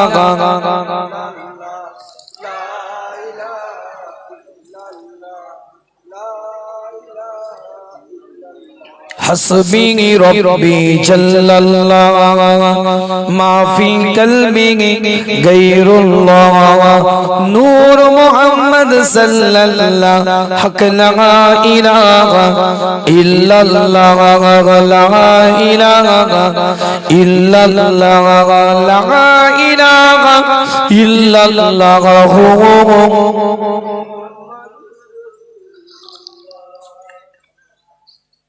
যাদের হৃদয়ে আছে আল্লাহর ভয়, তারা কবু পথ ভুলে যায় না। আল্লাহর প্রেম ছাড়া এই দুনিয়ায় কারো কাছে কোনো কিছু চাই না। যাদের হৃদয়ে আছে আল্লাহর ভয়, তারা কবু পথ ভুলে যায় না। আল্লাহর প্রেম ছাড়া এই দুনিয়ায় কারো কাছে কোনো কিছু চাই না। রাতে ঘেরাদারে যারা সিজদাতে রয়, দু চোখের অশ্রুতে নদী যেন বয়। রাতে ঘেরাদারে যারা সিজদাতে রয়, দু চোখের অশ্রুতে নদী যেন বয়। ছলনার হাতছানি যতই আসুক পিছনে ফিরেও তাকায় না। যাদের হৃদয় আছে আল্লাহর ভয়, তারা কবু পথ ভুলে যায় না। আল্লাহর প্রেম ছাড়া এই দুনিয়া দুনিয়ায় কারো কাছে কোনো কিছু চাই না। দিন কায়েমের পথে যারা অবিচল তারা হলো আল্লাহর প্রিয়জন। বাতিলের কাছে যারা হার মানে না সংগ্রাম করে যায় অমর মন। দিন কায়েমের পথে যারা অবিচল তারা হলো আল্লাহর প্রিয়জন। বাতিলের কাছে যারা হার মানে না সংগ্রাম করে যায় অমর মন। হেরার আলোতে জাগান হৃদয় রঙিন, হাতে আল কোরআনের দীপ্ত সঙ্গীন। হেরার আলোতে জাগান হৃদয় রঙিন, হাতে আল কোরআনের দীপ্ত সঙ্গীন। সত্যের পথে যারা নিবেদিত প্রাণ শত্রুকে কবু ভয় পায় না। যাদের হৃদয়ে আছে আল্লাহর ভয় তারা কবু পথ ভুলে যায় না। আল্লাহর প্রেম ছাড়া এই দুনিয়ায় কারো কাছে কোনো কিছু চাই না। আল্লাহুম্মা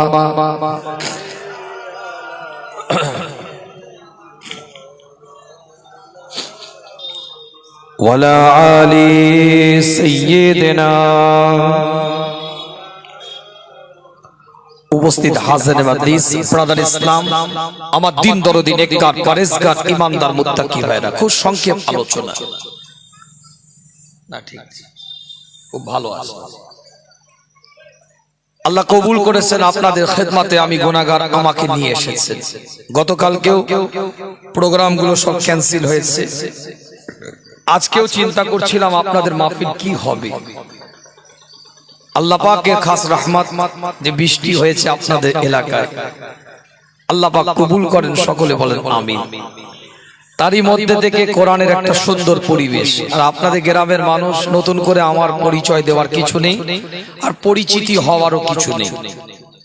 সকলে চেনেন বা জানেন বা বুঝেন বা আমার বক্তব্যের ধাঁচ কেমন, আলোচনার বিষয়বস্তু কি রকম থাকে, কি রকম টাইপের আমি বক্তব্য দিই, এটাও আপনারা যথাযথ অবগত আছেন। যেটুকুন কথাবার্তা বলবো দলিল কেন্দ্রিক কিছু কথাবার্তা। সূরাতুল কোরআন শরীফের একটা সূরা সূরাতুল হাদীদ 57 নম্বর সূরা। এই সূরা থেকে তিনটা আয়াতের ব্যাখ্যা করব। 12 নম্বর, 13 নম্বর, 14 নম্বর। আল্লাহ যদি আমার মুখ থেকে বলিয়ে নেন ইনশাআল্লাহ আপনাদের খেদমতে আলোচনা হবে। সূরাতুল হাদীদ 57 নম্বর সূরা 12, 13, 14। এই তিনটা আয়াতের উপরে সংক্ষেপ আলোচনা। তার আগে বলে দিই, মানুষের রুচি বিভিন্ন রকম। খাবার যেমন একটা রুচি আছে, সোনারও একটা রুচি আছে। মানুষ বিভিন্ন রকম খায়। বাংলায় আপনার উর্দুতে একটা কথা আছে, আপ রুচি খানা আর রুচি পেহেননা। নিজের রুচিতে খাও, পরের রুচিতে পড়ো। তাই বন্ধু বান্ধবদেরকে কাপড় কেনার সময় বলি, কিরে কেমন লাগছে দেখতো। তার মানে কি, নিজের পছন্দটা ঠিক স্যাটিসফাই নয়। আর একজন যদি বলে হ্যাঁ রে হেভি লাগছে তোকে, ফাটাফাটি, ওকে। আর যদি একটু বুঝতেই পারছেন ওই ধরনের হয় তাহলে তো আরো খুশি। তো যাই হোক, উর্দুতে একটা কথা আছে, আপ রুচি খানা, নিজের রুচিতে খেতে হবে। আপনি আমাকে যেমন বলবেন খাবেন, আমি খেতে পারবো না। আমার একটা খাবার রুচি আছে, আপনার একটা খাবার রুচি আছে। দেখবেন বাজারে, দেখবেন অনেক সময় দেখা যায় এক ধারে লাইন দিয়ে দোকানে গুটকা রাখা আছে, বিমল রাখা আছে, সিগনেচার রাখা আছে, মুসাফির রাখা আছে, তেরেঙ্গা রাখা আছে, রজনীগন্ধা রাখা আছে। যে যেমন রুচি সে তেমন ছিঁড়বে। একই বন্ধু দুজনের গালে গুটকা আছে, একজন সিগনেচার খাচ্ছে, একজন মুসাফির খাচ্ছে। আর একজন বিমল বের করে বলছে নিবি নাকি, না ওটা আমি খাই না, দেখতো সামনে রজনীগন্ধা আছে। এটা রুচির ব্যাপার। মানুষ জর্দা খায়, কেউ 60 খায়, কেউ 300 খায়, কেউ 120 খায়। যে 300 খায় সে 120 খায় না, রুচির ব্যাপার। আবার এই লাইনে রুচি আছে, জাতীয় খাবার ধমল লাইনে রুচি আছে। আবার পানির লাইনেও রুচি আছে। পানি আবার কি, ওই বিসলারি, কিনলি, অ্যাকোয়া ফাইন, অ্যাকোয়া গার্ড নয়, এটা কালারিং পানি। ওই লাইনেও যারা খায় তারা ফ্লেভার চিনে, ফ্লেভার বুঝে। কেউ বিরিয়ানি খেতে ভালোবাসে, কেউ ফ্রাই রাইস, কেউ আবার মোরগ পোলাও, অনেকে আবার বলে মাছে ভাতে বাঙালি একটু সাদা ভাত দিয়ে চাপা না দিলে কেমন হচ্ছে। তো খাবার একটা যেমন রুচি আছে, শোনারও একটা রুচি আছে। সংক্ষেপ যেটুকু আলোচনা করব, দলিল কেন্দ্রিক কথা বলবো, কিন্তু দুঃখ এই জায়গায় মানুষ কোরআন হাদিসের আলোচনা শুনতে এখন পিছু পা হয়ে গেছে, পিছনের দিকে চলে এসেছে। একটু মনে হয় রঙিন রঙিন গল্প হলে ভালো লাগে, কিন্তু মনে রাখবেন কোরআনের মাহফিলে কোরআনেরই আলোচনা হবে, এটাই স্বাভাবিক কথা, ঠিক না? হোটেলে খাবারই পাওয়া যাবে স্বাভাবিক, ওষুধের দোকানে ওষুধই পাওয়া যাবে, এখানে আসলে কোরআনের কথাই শুনতে হবে। আল্লাহ কবুল করেন, সকলে বলেন আমিন। সূরাতুল হাদীদ 57 নম্বর সূরার 12 নম্বর আয়াতে আমার আল্লাহ পাক পরিষ্কার জানিয়ে দিচ্ছে, আমার মাওলা আমার পরওয়ারদিগার এলান করে দিচ্ছে, ইয়াউমা তারাল মুমিনিনা ওয়াল মুমিনাত ইয়াসআ নূরুহুম বাইনা আইদিহিম ওয়া বিআইমানিহিম বুশরাকুমুল ইয়াউম জান্নাতুন تجري من تحتها الأنهار خالدين فيها ذلك هو الفوز العظيم. الله نبي الله رسول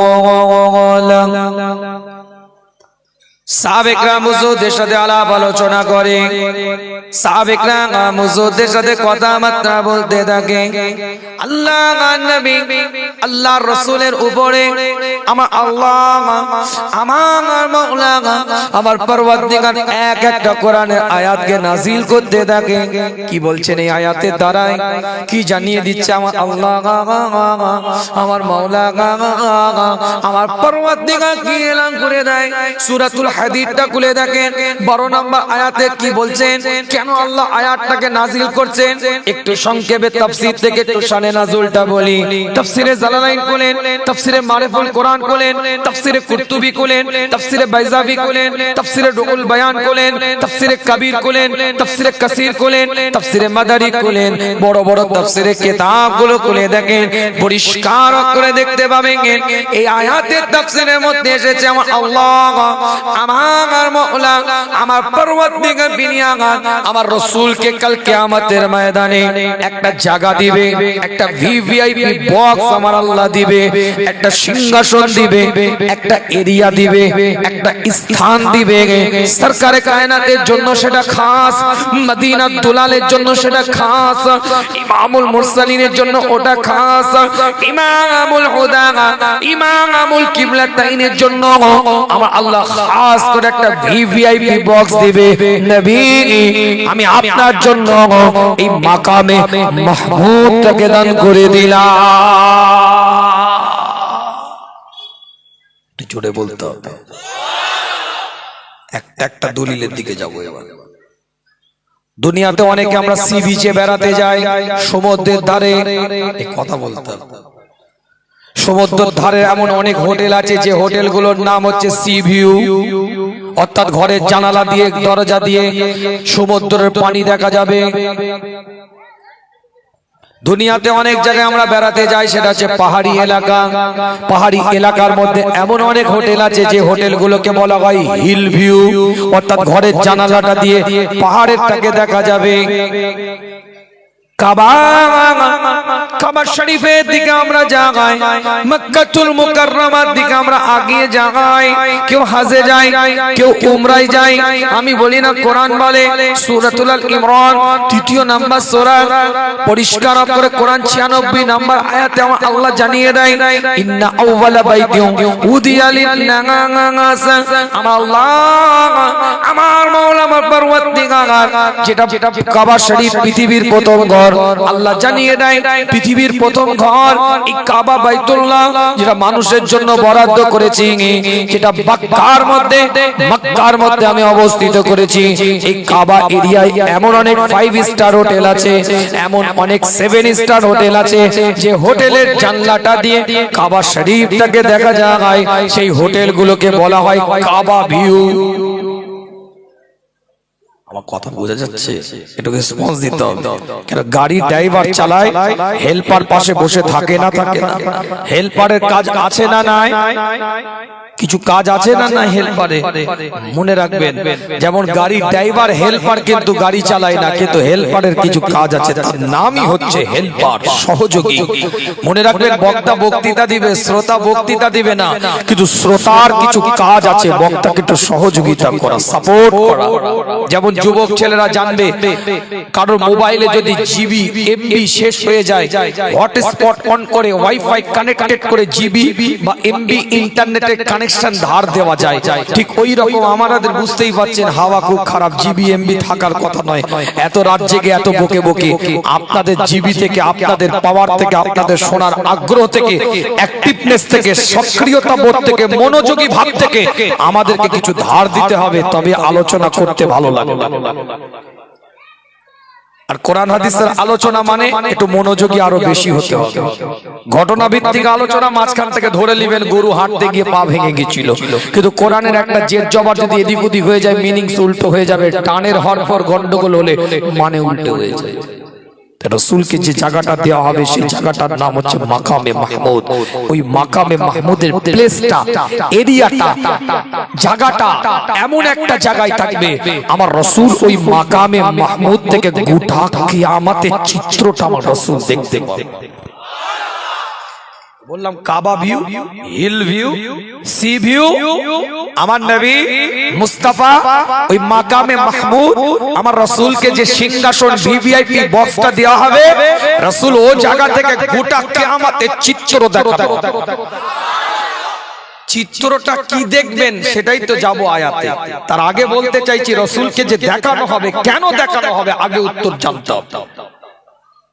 আয়াতে আছে চিত্রটা কি, পরিস্থিতিটা কি, সিচুয়েশনটা কি, ওই জায়গার আবহাওয়াটা কি, ওয়েদারটা কি, সেটা রাসূলকে দেখানো হবে। কিন্তু কেন দেখানো হবে, কেন মাকামে মাহমুদেই বসানো হবে, আর গোটা চিত্রটা সরকারে কায়নাত মদিনাতুল ইমামুল মুরসালিন, ইমামুল হুদা, ইমামুল কিবলাতাইন, হাবিব লবিব তাবিবকে গোটা চিত্র কেন দেখানো হবে? আল্লাহ বলছে নবী শুনেন কেন দেখাবো। বুখারীর এক একটা হাদিস দ্বারা প্রমাণিত।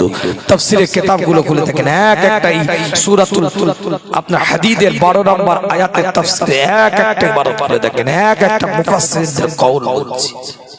আল্লাহ নবী আল্লাহ রাসূল এলান করে দেয়, পরিষ্কার কোরআন তার ভাষার মধ্যে দিয়ে জানিয়ে দেয়, সূরাতুল আরাফ 7 নম্বর সূরার 158 নম্বর আয়াত। আমি বলি না, কোরআন জানিয়ে দেয় আমার আল্লাহ, আমার মাওলা, আমার পরওয়ারদিগার এলান করে দেয়, ইয়া আইয়ুহান নাস ইন্নী রাসূলুল্লাহ ইলাইকুম জামিআ।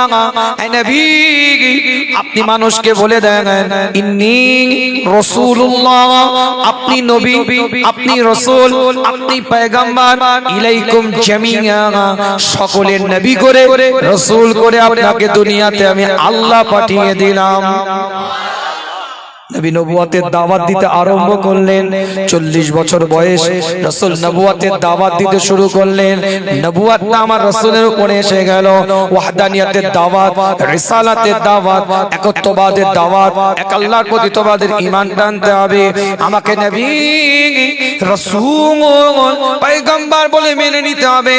আল্লাহর নবী আল্লাহর রাসূল যখন কোরআনের দাওয়াত দিচ্ছে, রিসালাতের দাওয়াত দিচ্ছে, একত্ববাদের দাওয়াত দিচ্ছে, ওয়াহদানিয়তের দাওয়াত দিচ্ছে, আল্লাহর নবী আল্লাহর রাসূলের হাতে যারা কালেমা পড়েছে, আমার নবীর দলের মধ্যে ওয়াহদানিয়তের বিশ্বাস যারা করেছে, রিসালাতের বিশ্বাস যারা করেছে, একত্ববাদে বিশ্বাস যারা করে নিয়েছে, আমরা আল্লাহ আমার মাওলা পরওয়ারদিগার জানিয়ে দেয়, রাসূল আপনি প্রথম যুগে আপনার সাহাবাদের কষ্টটা দেখেছেন, বিলালের উপরে কষ্টটা আপনি দেখেছেন, খাব্বাবের উপরে কষ্টটা আপনি দেখেছেন, সুমাইয়া রাদিয়াল্লাহু তাআলা আনহার উপরে কি কষ্ট তারা দিয়েছে, কি ব্যথা তারা দিয়েছে আপনি নিজের চোখে দেখেছেন।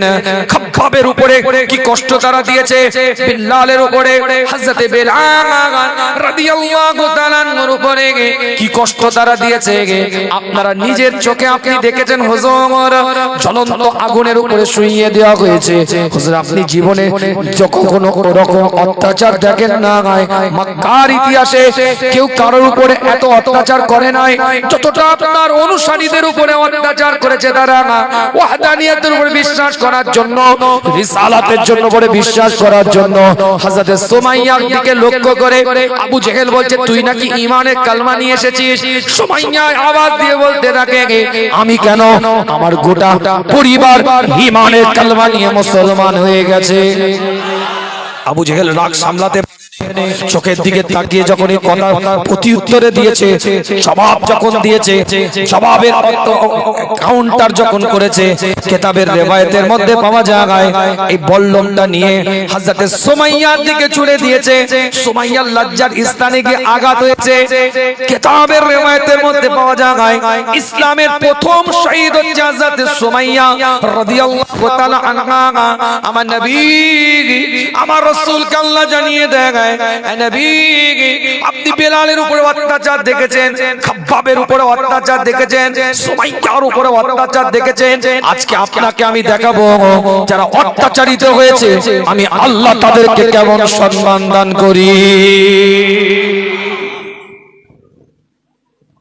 আপনার উপরে ঈমান আনার কারণে ভালো করে বুঝুন। আলোচনা এবার ডিপে যাবে। কেন দেখাবে এটা বোঝানো, কি দেখাবে আয়াতের দ্বারা তাফসীর দিয়ে বোঝাচ্ছি কেন দেখাবে, কারণটা কি।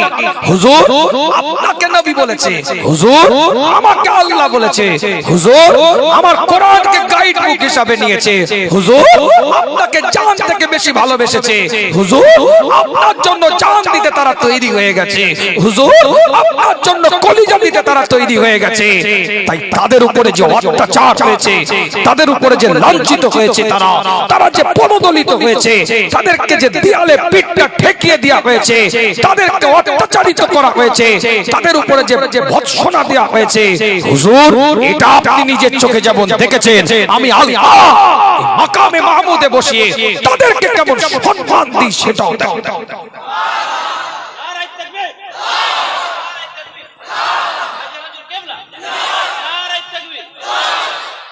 যাব আলোচনায়, এই কথা বলে যাব আলোচনায়, খুব ডিপ আলোচনা। মাকামে মাহমুদে আমার রাসূল বসে থাকবে, পৃথিবীতে কারোকে ওই জায়গা দেওয়া হবে না মুস্তাফা ছাড়া। গোটা আপনার কিয়ামতের ভিউটা আমার রাসূল দেখতে পাবে, এক জায়গা নয়, গোটা কিয়ামত দেখতে। যেমন সিসিটিভি মনিটরিং সিস্টেম করে যেমন দেখানো হয়, অন্য জায়গায় কিছু হচ্ছে আপনি মনিটরে দেখতে পাচ্ছেন, ঠিক আমার রাসূলকে সামনে গোটা কিয়ামতের চিত্রটা আমার আল্লাহ তুলে ধরবে, ওপেন লাইভ টেলিকাস্ট হুজুর দেখতে পাবে, এভাবে দেখবে। মাকামে মাহমুদ ভিভিআইপি গেস্ট হয়ে বসে থাকবে, জোরে বলে ভিভিআইপি বক্সে আমার রাসূল বসে থাকবে। কেন দেখাবে বলে দিয়েছি, এক একটা কোরআনের আয়াতের দলিল দিয়ে। কথা বোঝা আসছে তো? আল্লাহ পাক কবুল করেন, সকলে বলেন আমিন। আল্লাহ কোরআনের মধ্যে বলছেন, নবী এবার দেখেন তাদেরকে কি নিয়ামত দিই, তাদেরকে কি বারসা দান। আল্লাহ নবী আল্লাহ রাসূলের উপরে কোরআনের আয়াত নাযিল হয়ে যায়। আমার আল্লাহ আমার মাওলা পরওয়ারদিগার এলান করে দেয়, ইয়াউমা তারাল মুমিনিনা ওয়াল মুমিনাত, আমি আল্লাহ সেদিনে মুমিন নরনারীর জন্য, পুরুষ মহিলাদের জন্য, ইয়াসআ নূরুহুম বাইনা আইদিহিম ওয়া বিআইমানিহিম, আমি আল্লাহ আমি মাওলা আমি পরওয়ারদিগার তাদেরকে দুটো নূর দেব, আলো দেব, জ্যোতি দেব। একটা নূর, একটা আলো তাদের সামনে দিকে চমকাতে থাকবে, আর একটা আলো তাদের ডান দিকে চমকাতে থাকবে। ইয়াসআ নূরুহুম বাইনা আইদিহিম ওয়া বিআইমানিহিম বুশরাকুমুল ইয়াউম জান্নাতুন তাজরি মিন তাহতিহাল আনহারু খালিদিনা ফিহা। আমার আল্লাহ কোরআনের মধ্যে জানিয়ে দেয়, আমি আল্লাহ আমি মাওলা আমি পরওয়ারদিগার দুটো নূর দেব, দুটো আলো দেব, একটা সামনের দিকে চমকাবে, একটা ডান দিকে চমকাবে। আমি আল্লাহ আমি মাওলা আমি পরওয়ারদিগার তাদেরকে একটা জান্নাত দেব, তাদেরকে একটা সুসংবাদ দেব, তাদেরকে একটা জান্নাত দেব। আমি আল্লাহ সেই জান্নাতের মধ্যে জমিনের মধ্যে নিচে দিয়ে নাহার গুলোকে, আনহার হচ্ছে নাহারের জামা, আনহার গুলোকে, নদীগুলোকে আমি আল্লাহ প্রবাহিত করতে থাকবো। আমি আল্লাহ, আমি মাওলা, আমি পরওয়ারদিগার, আমি খোদা তাদের জন্য ওই কিয়ামতের দিনে, ওই কিয়ামতের ময়দানে খালিদিনা ফিহা, চিরস্থায়ী ওই জায়গার মধ্যে থাকার ব্যবস্থা আমি আল্লাহ করে দেব। কোরআন জানিয়ে দেয় যালিকা ওয়াল ফাউজুল আযীম। দুনিয়াতে আপনার টাকা আছে, অর্থ আছে, সম্পদ আছে, ব্যাংক ব্যালেন্স আছে, সুন্দরী বউ আছে, গাড়ি আছে, বাড়ি আছে, তিনটে ছেলে, তিনজনই চাকরিজীবী, চারটে জামাই, চারজনই প্রতিষ্ঠিত ব্যবসাদার। প্রকৃত আপনি মনে করছেন নিজেকে বিরাট কিছু ব্যাপার, ব্যাকিং আছে, পাওয়ার আছে, ক্ষমতা আছে, আধিপত্য আছে, স্ট্যাটাস আছে, লোকবল আছে, জনবল আছে, অর্থবল আছে, সমাজে একটা আধিপত্য আছে। আপনি মনে করছেন আমি সাকসেস হয়ে গেছি, আমি মনে করছি আমি একটা কিছু করে ফেলেছি, আমি মনে করি আমার একটা সমাজে স্ট্যাটাস আছে, দাম আছে, আমার একটা লেভেল হাই হয়ে গেছে, কিন্তু আদেও না নয়। কোরআন বলছে তারাই সাকসেস হবে। আমার আল্লাহ, আমার মাওলা, আমার পরওয়ারদিগার জানিয়ে দেয় তারাই সাকসেস হয়ে যাবে। দুনিয়াতে টাকা পয়সা, অর্থ সম্পদের দ্বারাই নয়, দুনিয়াতে লোকবল, জনবল, অর্থবলের দ্বারাই নয়, দুনিয়াতে ক্ষমতা, স্ট্যাটাস, পাওয়ারের দ্বারাই নয়, তারাই সাকসেস হয়ে যাবে। যালিকা ওয়াল ফাউজুল আযীম। যারা ওই কিয়ামতের ময়দানে নূর পাবে, আলো পাবে, কিয়ামতের ময়দানে জান্নাত পাবে, কিয়ামতের ময়দানে ওই জান্নাতের মধ্যে চিরস্থায়ী থাকার ব্যবস্থা আল্লাহর পক্ষ থেকে ঘোষণা করা হবে। তারাই হচ্ছে সাকসেস, তারাই হচ্ছে উত্তীর্ণ, তারাই সমাজের বুকে প্রতিষ্ঠিত ব্যক্তিত্ব হতে পারবে। জোরে বলবেন, চিৎকার দিয়ে বলা যাবে। মাকামে মাহমুদে আমার রাসূল বসে থাকবে, খুব ভালো করে বুঝুন। সূরাতুল হাদীদ 57 নম্বর সূরা 12 নম্বর আয়াতে বলছে, নবী আপনাকে একটা দল দেখানো হবে, এক শ্রেণীর মানুষ দেখানো হবে। সেই শ্রেণীর মানুষগুলো কারা? ইয়াউমা তারাল মুমিনিনা ওয়াল মুমিনাত। সেই শ্রেণীর মানুষগুলো হচ্ছে মুমিন নর নারী। তাদেরকে আমি আল্লাহ কি দেব? ইয়াসআ নূরুহুম, আমি আল্লাহ তাদের জন্য দুটো নূর দেব, আলো দেব। সামনের দিকে চমকাবে, বাম দিকে চমকাবে। আবার এক শ্রেণীর মানুষকে দেখানো হবে, আমি বলি না, কোরআন বলছে একটা শ্রেণীর মানুষ এরকম হবে, তারা নূর পাবে, জান্নাত পাবে, সেখানে থাকার ব্যবস্থা পাবে। রাসূল মুস্তাফা আপনাকে আরেক শ্রেণীর মানুষকে আমি আল্লাহ দেখাবো, ওই জায়গায় থাকবে, ওই এলাকায় থাকবে, ওই স্থানেই থাকবে, ওই স্থানটাই তারা ঘিরতে থাকবে, ওই স্থানেই তারা চলতে থাকবে। ওই জায়গায় আরেক শ্রেণীর মানুষের সাথে আপনার সাক্ষাৎ করাবো, আপনি দেখতে পাবেন, আপনি ওখানে বসে বসে দেখবেন তারা কেমন হবে। 13 নম্বর আয়াতে আল্লাহ জানিয়ে দিচ্ছে, ইয়াউমা, পরিষ্কার কোরআন তার ভাষার মধ্যে দিয়ে এলান করে দেয়, ইয়াউমা ইয়াকুলুল মুনাফিকুনা ওয়াল মুনাফিকাতু লিল্লাযিনা আমানু নজুরনা নাকতাবিস মিন নূরিকুম।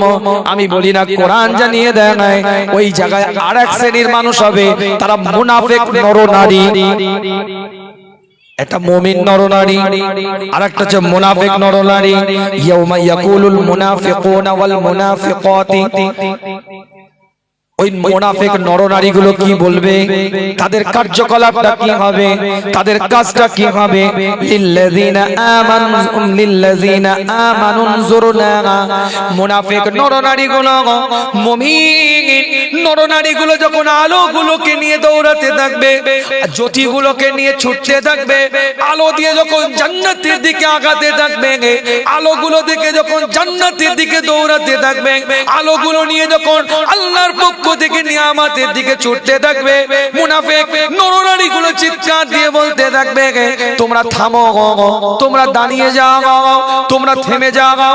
আমি বলি না, কোরআন বলছে মুনাফিক নরনারী বলবে, তোমরা থামো, তোমরা দাঁড়িয়ে যাও। নাকতাবিস মিন নূরিকুম, কোরআনের ভাষা বলছে নাকতাবিস। কোরআন বলছে ওই তোমাদের নূর থেকে কিছু আমাদেরকে নূর ধার দাও, আলো ধার দাও, জ্যোতি ধার দাও, যে আলো নিয়ে তোমরা জান্নাতে যাচ্ছ, যাচ্ছ, যে জ্যোতিটা নিয়ে তোমরা জান্নাতে যাচ্ছ, যে লাইটটা নিয়ে তোমরা জান্নাতে যাচ্ছ, নাকতাবিস মিন নূরিকুম, ওই নাকতাবিস মিন নূরিকুম কিতাবের রিওয়ায়াতের মধ্যে এসেছে নাকতাবিস শব্দের অর্থটা কি, কতটুকুন পরিমাণ নূর তারা চাইছে, কতটুকুন পরিমাণ তারা আলো চাইছে। একটা নম্ব থেকে আরেকটা নম্ব জ্বালালে যে পরিমাণের আলো লাগে, একটা মোমবাতি থেকে আরেকটা মোমবাতি জ্বালালে যে পরিমাণের আলো লাগে, সেই পরিমাণের আলো তাদের কাছে চাইছে। নাকতাবিস মিন নূরিকুম, ওই রকম একটা সামান্য আলো দাও, কিন্তু মুমিন নরনারীগুলো তাদেরকে আলো দিতে চাইবে না। মুমিন নরনারীগুলো তাদেরকে আলো দিতে চাইবে না। আমি বলি না, কোরআন জানিয়ে দেয় মুমিন নরনারীগুলো কাছ থেকে যখন তারা আলো চাইবে, জ্যোতি চাইবে, নূর চাইবে, চিৎকার আওয়াজ দিয়ে মুমিন নরনারীগুলো বলতে থাকবে কিলারজিউ ওয়ারাআকুম ফালতামিসু নূরা। পরিষ্কার কোরআন তার ভাষার মধ্যে দিয়ে এলান করে দেয় না, বানোয়াটি আলোচনা আপনাদের খিদমতে নয়। মুমিন নরনারীগুলো বলে তোমাদেরকে এখানে নূর দিতে পারবো না, কেন এই নূরটা আমরা এখান থেকে অর্জন করি না, আমরা দুনিয়া থেকে অর্জন করে নিয়ে এসেছি। আমার আল্লাহ এখানে আলো দিতে পারে, কিন্তু অর্জিত নূরটা হচ্ছে দুনিয়া থেকে। যাও চলে যাও, কিলারজিউ ওয়ারাকুম ফালতামিসু নূরা, যেখান থেকে আমরা অর্জন করে নিয়ে এসেছি সেখানে ফিরে যাও, ওখান থেকে নূর অর্জন করে নিয়ে আসো। আমরা আলো, আমরা নূর, আমরা জ্যোতি দিতে পারবো না। কথা বোঝা যাচ্ছে? এই যে আলোটা আমাদের আছে এটা আমাদের এখান থেকে দিতে পারে, অর্জিত নূর আমাদের এখান থেকে নয়। হয়তো অনেকে বুঝতে পারছেন না বিষয়টা কি। ছোট্ট করে একটা উদাহরণ দিই। এই যে মোবাইলটা আপনাদের খেদমতে, আমি আপনাদের কাছে একটা আলো জ্বালালাম, এই আলোটা কি? এটা কথা বলে না কেন? এটা কিসের আলো? এই নূরেরই তো আলোচনা, আলোরই তো আলোচনা, জ্যোতিরই তো আলোচনা। এটা কিসের আলো? আলোটা কিসের? বলেন বলেন। মোবাইলের আলো। কিন্তু আদেও কি এটা মোবাইলের আলো? না না, এটা আলোটা আপনি দেখতে পাচ্ছেন, সবাই বলছেন এটা ফ্ল্যাশ লাইট। মোবাইলের আলো, মোবাইলের জ্যোতি, মোবাইলের এটা নূর, মোবাইলের লাইট, সবাই আপনারা বললেন। কিন্তু এই লাইটটা মনে রাখবেন, আপনার মোবাইলের প্রত্যেকের চার্জ আছে, 20% চার্জ কমে যাওয়ার পরে, 10% চার্জ কমে যাওয়ার পরে মোবাইল একটা সিগন্যাল দেয় যে আর পাচ্ছি না, আমাকে একটু ডাটা কেবলের কাছে নিয়ে চ, আমাকে একটু ইউএসবির কাছে নিয়ে চ। সিগন্যাল দেয় না? এই সিগন্যালটা যখন দেয়, একটা কেবল তার থাকে, ওদিকে একটা ইউএসবি কর্ড থাকে, এদিকে একটা কর্ড থাকে, এখানে আপনি গুঁজে দেন, আর ওখান থেকে ওইটা ওই কারেন্টের জায়গায় ওটাকে গুঁজে দেওয়া হয়। কারেন্টটা 220 হয়ে মিটারে যায়, মিটার থেকে 11,000-এ যায়, 11,000 থেকে 33,000-এ যায়, 33,000 থেকে কারেন্ট সাপ্লাই কারখানায়, যেখান থেকে সাপ্লাই হচ্ছে সেখান থেকে আসে। তাহলে মনে রাখবেন, ওই কারেন্টের সাপ্লাই থেকে 33,000-এ এসছে, 33,000 থেকে 11,000, 11,000 থেকে 440 হয়ে 220 হয়ে আপনার মিটারে এসেছে। আপনার মিটার থেকে কারেন্টটা প্লাগে গেছে, প্লাগ থেকে চার্জারের মাধ্যমে, ইউএসবি কর্ডের মাধ্যমে আপনার মোবাইলের পিছনের মধ্যে একটা ব্যাটারি আছে, ওই ব্যাটারির মধ্যে ওটা সংরক্ষিত ছিল। যখন আলোটা দিয়েছে সবাই বলছে মোবাইলের আলো, কিন্তু আদৌ ওটা মোবাইলের নয়, পিছন দিকে চলে গেলে কারেন্ট সাপ্লাইয়েরই ওটা আলো। কথা বোঝাতে পারছি না? বোঝাতে? তাহলে এখানে কি বলছে কোরআন? ভালো করে বুঝবেন। মুনাফিকরা যখন বলবে আলো দাও, নূর দাও, জ্যোতি দাও, কথা বলেন না কেন? চাইছে তো আলো, কাউকে দিয়ে দিয়েছে, এখন চাইছে। তারা তো দেখতে পাচ্ছে যে এরা আলো নিয়ে দৌড়াচ্ছে, এরা কেউ অন্য কেউ নয়, আপনজন সব। এর পরের আয়াতগুলো আছে, আমি বলবো একটা একটা করে। সব একে অপরকে চিনতে পারবে, শালা বোনাই, খালাতো ভাই, মামাতো ভাই, ফুফুতো ভাই, সব একে অপরকে চিনতে পারবে। তো যে যাবে দেনা রে, ভালো দেনা রে, দুনিয়াতে যেমন চাই ওখানেও চাইবে, কিন্তু দিবে না, দিবে না। তাই কোরআন তার ভাষার মধ্যে দিয়ে জানিয়ে দেয় মুনাফিকরা যখন আলোটা চাইবে, জ্যোতিটা চাইবে, মুনাফিকদের দিকে লক্ষ্য করে মুমিন বান্দাগুলো বলবে দিতে পারবো না, কিলার জিও, যাও ফিরে যাও, ওয়ারাকুম ফালতামিসু নূরা, সংরক্ষণ করে নিয়ে আসো, আমরা দিতে পারবো না। এই আলোটা এখান থেকে অর্জিত নয়, পিছন থেকে আলো আমরা নিয়ে এসেছি। আল্লাহ এখানে আলোটা আমাদের দিয়েছে, ওটা সংরক্ষিত অবস্থায় ছিল, দরকার পড়েছে আল্লাহ আমাদের আলোগুলোকে জ্বালিয়ে দিয়েছে। সংরক্ষিত অবস্থায় ছিল, আমলের কারণে, ইবাদতের কারণে, জিকিরের কারণে, তাসবির কারণে, মুরাকাবার কারণে, মুশাহিদার কারণে, তাসকিয়া নফসের কারণে, আত্মশুদ্ধির কারণে জীবনের মোড়টা ঘুরে গেছে। দুনিয়াতে অর্জন করেছে 20 বছর, 30 বছর, 40 বছর, 50 বছর, 60 বছর, 70 বছর, 100, কেউ কেউ হায়াত পায়, জীবনটাকে তৈরি করে নিয়েছে। আমি বলি না, কোরআন বলে, কিতাবটা খুলে দেখেন, সূরাতুল মুলকটা খুলেন, আমার আল্লাহ, আমার মাওলা, আমার পরওয়ারদিগার জানিয়ে দেয় 67 নাম্বার সূরা, 2 নাম্বার আয়াতের মধ্যে আমার আল্লাহ, আমার মাওলা, আমার পরওয়ারদিগার জানিয়ে দেয় আল্লাযী খালাকাল মাউতা ওয়াল হায়াতা লিয়াবলুয়াকুম আইয়ুকুম আহসানু আমালা। আমার আল্লাহ জানিয়ে দেয়, আমার মাওলা এরার করে দেয় নাই, দুনিয়ার মওত আর হায়াতের মধ্যবর্তী যে সময়টা আছে, এই সময়টা তোমাদের এর জন্য আমি আল্লাহ একটা পরীক্ষার হলের নাই বানিয়েছি, যেমন ওখানে পরীক্ষা দিতে পারবে, আমি আল্লাহ কিয়ামতের দিনে তেমন রেজাল্ট তোমাদের হাতের মধ্যে তুলে দেব। ওখানে যেমন সঞ্চয় করতে পারবে, মসজিদ তো সুন্দর হয়ে গেছে, সঞ্চয় করার জন্য সিজদায় যেতে হবে, এই কথা বলে না কেন? মসজিদ তো মার্বেল হয়ে যাবে, টাইলস হয়ে যাবে, ফল সিলিং হয়ে যাবে, দরকার লাগলে এসিও লেগে যাবে ইনশাআল্লাহ, দরকার লাগলে হিটারও শীতকালে লেগে যাবে। শীতকাল এসে গেছে, দামি কার্পেট মসজিদে বিছানো হয়ে গেছে, কিন্তু ওই কার্পেটে সেজদা দেওয়ার মানুষগুলো কোথায়? কম্বলে থাকলে হবে না, বলে না কেন? সঞ্চয় তো এখানেই করতে হবে, আলোটাকে তো তৈরি করে নিতে হবে, জীবনটাকে তো বানিয়ে নিতে হবে। ভুল হয়েছে, ত্রুটি হয়েছে, খাতা হয়েছে, সিজদার মধ্যে পড়ে গিয়ে জীবনটাকে তৈরি করে নিতে হবে, জীবনের নীতিমালাটাকে বানিয়ে নিতে হবে। আমি বলি না, কোরআন জানিয়ে দেয়, সূরাতুল আল ইমরানটা খুলে দেখেন, একাধিক আয়াতের দ্বারা প্রমাণিত, একাধিক আয়াতের দ্বারা প্রমাণিত আমার আল্লাহ, আমার মাওলা, আমার পরওয়ারদিগার তার বান্দাকে ডাকে। 135 নম্বর আয়াতটা খুলে দেখেন, 3 নম্বর সূরার আমার আল্লাহ জানিয়ে দেয়, পরিষ্কার করে লেখা আছে, আল্লাযী, পরিষ্কার করে কোরআন জানিয়ে দেয়, আল্লাহ পাক এলান করে দেয়, ওয়াল্লাযীনা ইযা ফাআলু ফাহিশাতা আও যালামু আনফুসাকুম যাকারুল্লাহ ফাস্তাগফিরু লিজুনুবিহিম।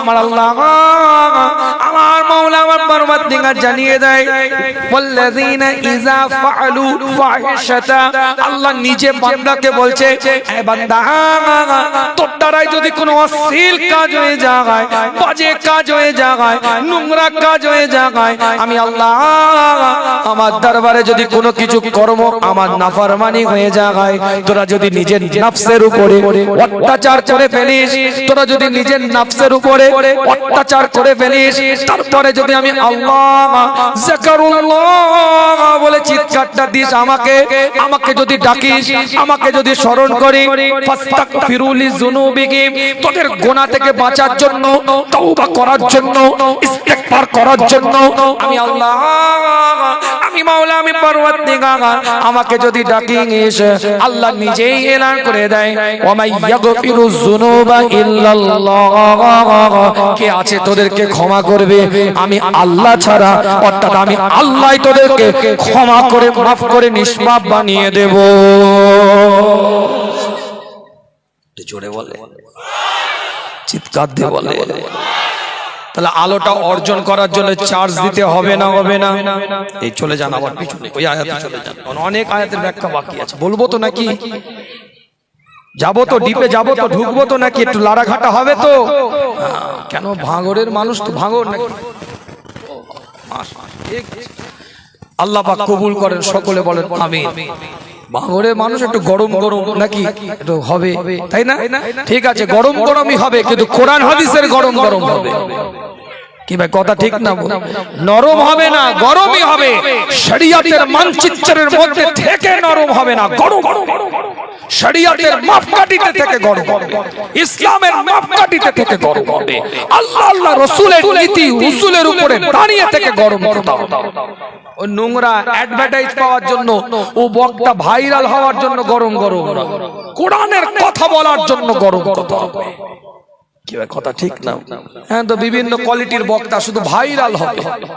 কি ভাই কথা ঠিক বলছি না? শুধু ভাইরাল হবে, সব শালাকে ছেড়ে দিয়ে বেরে শালাকে ধর, কথা আছে না?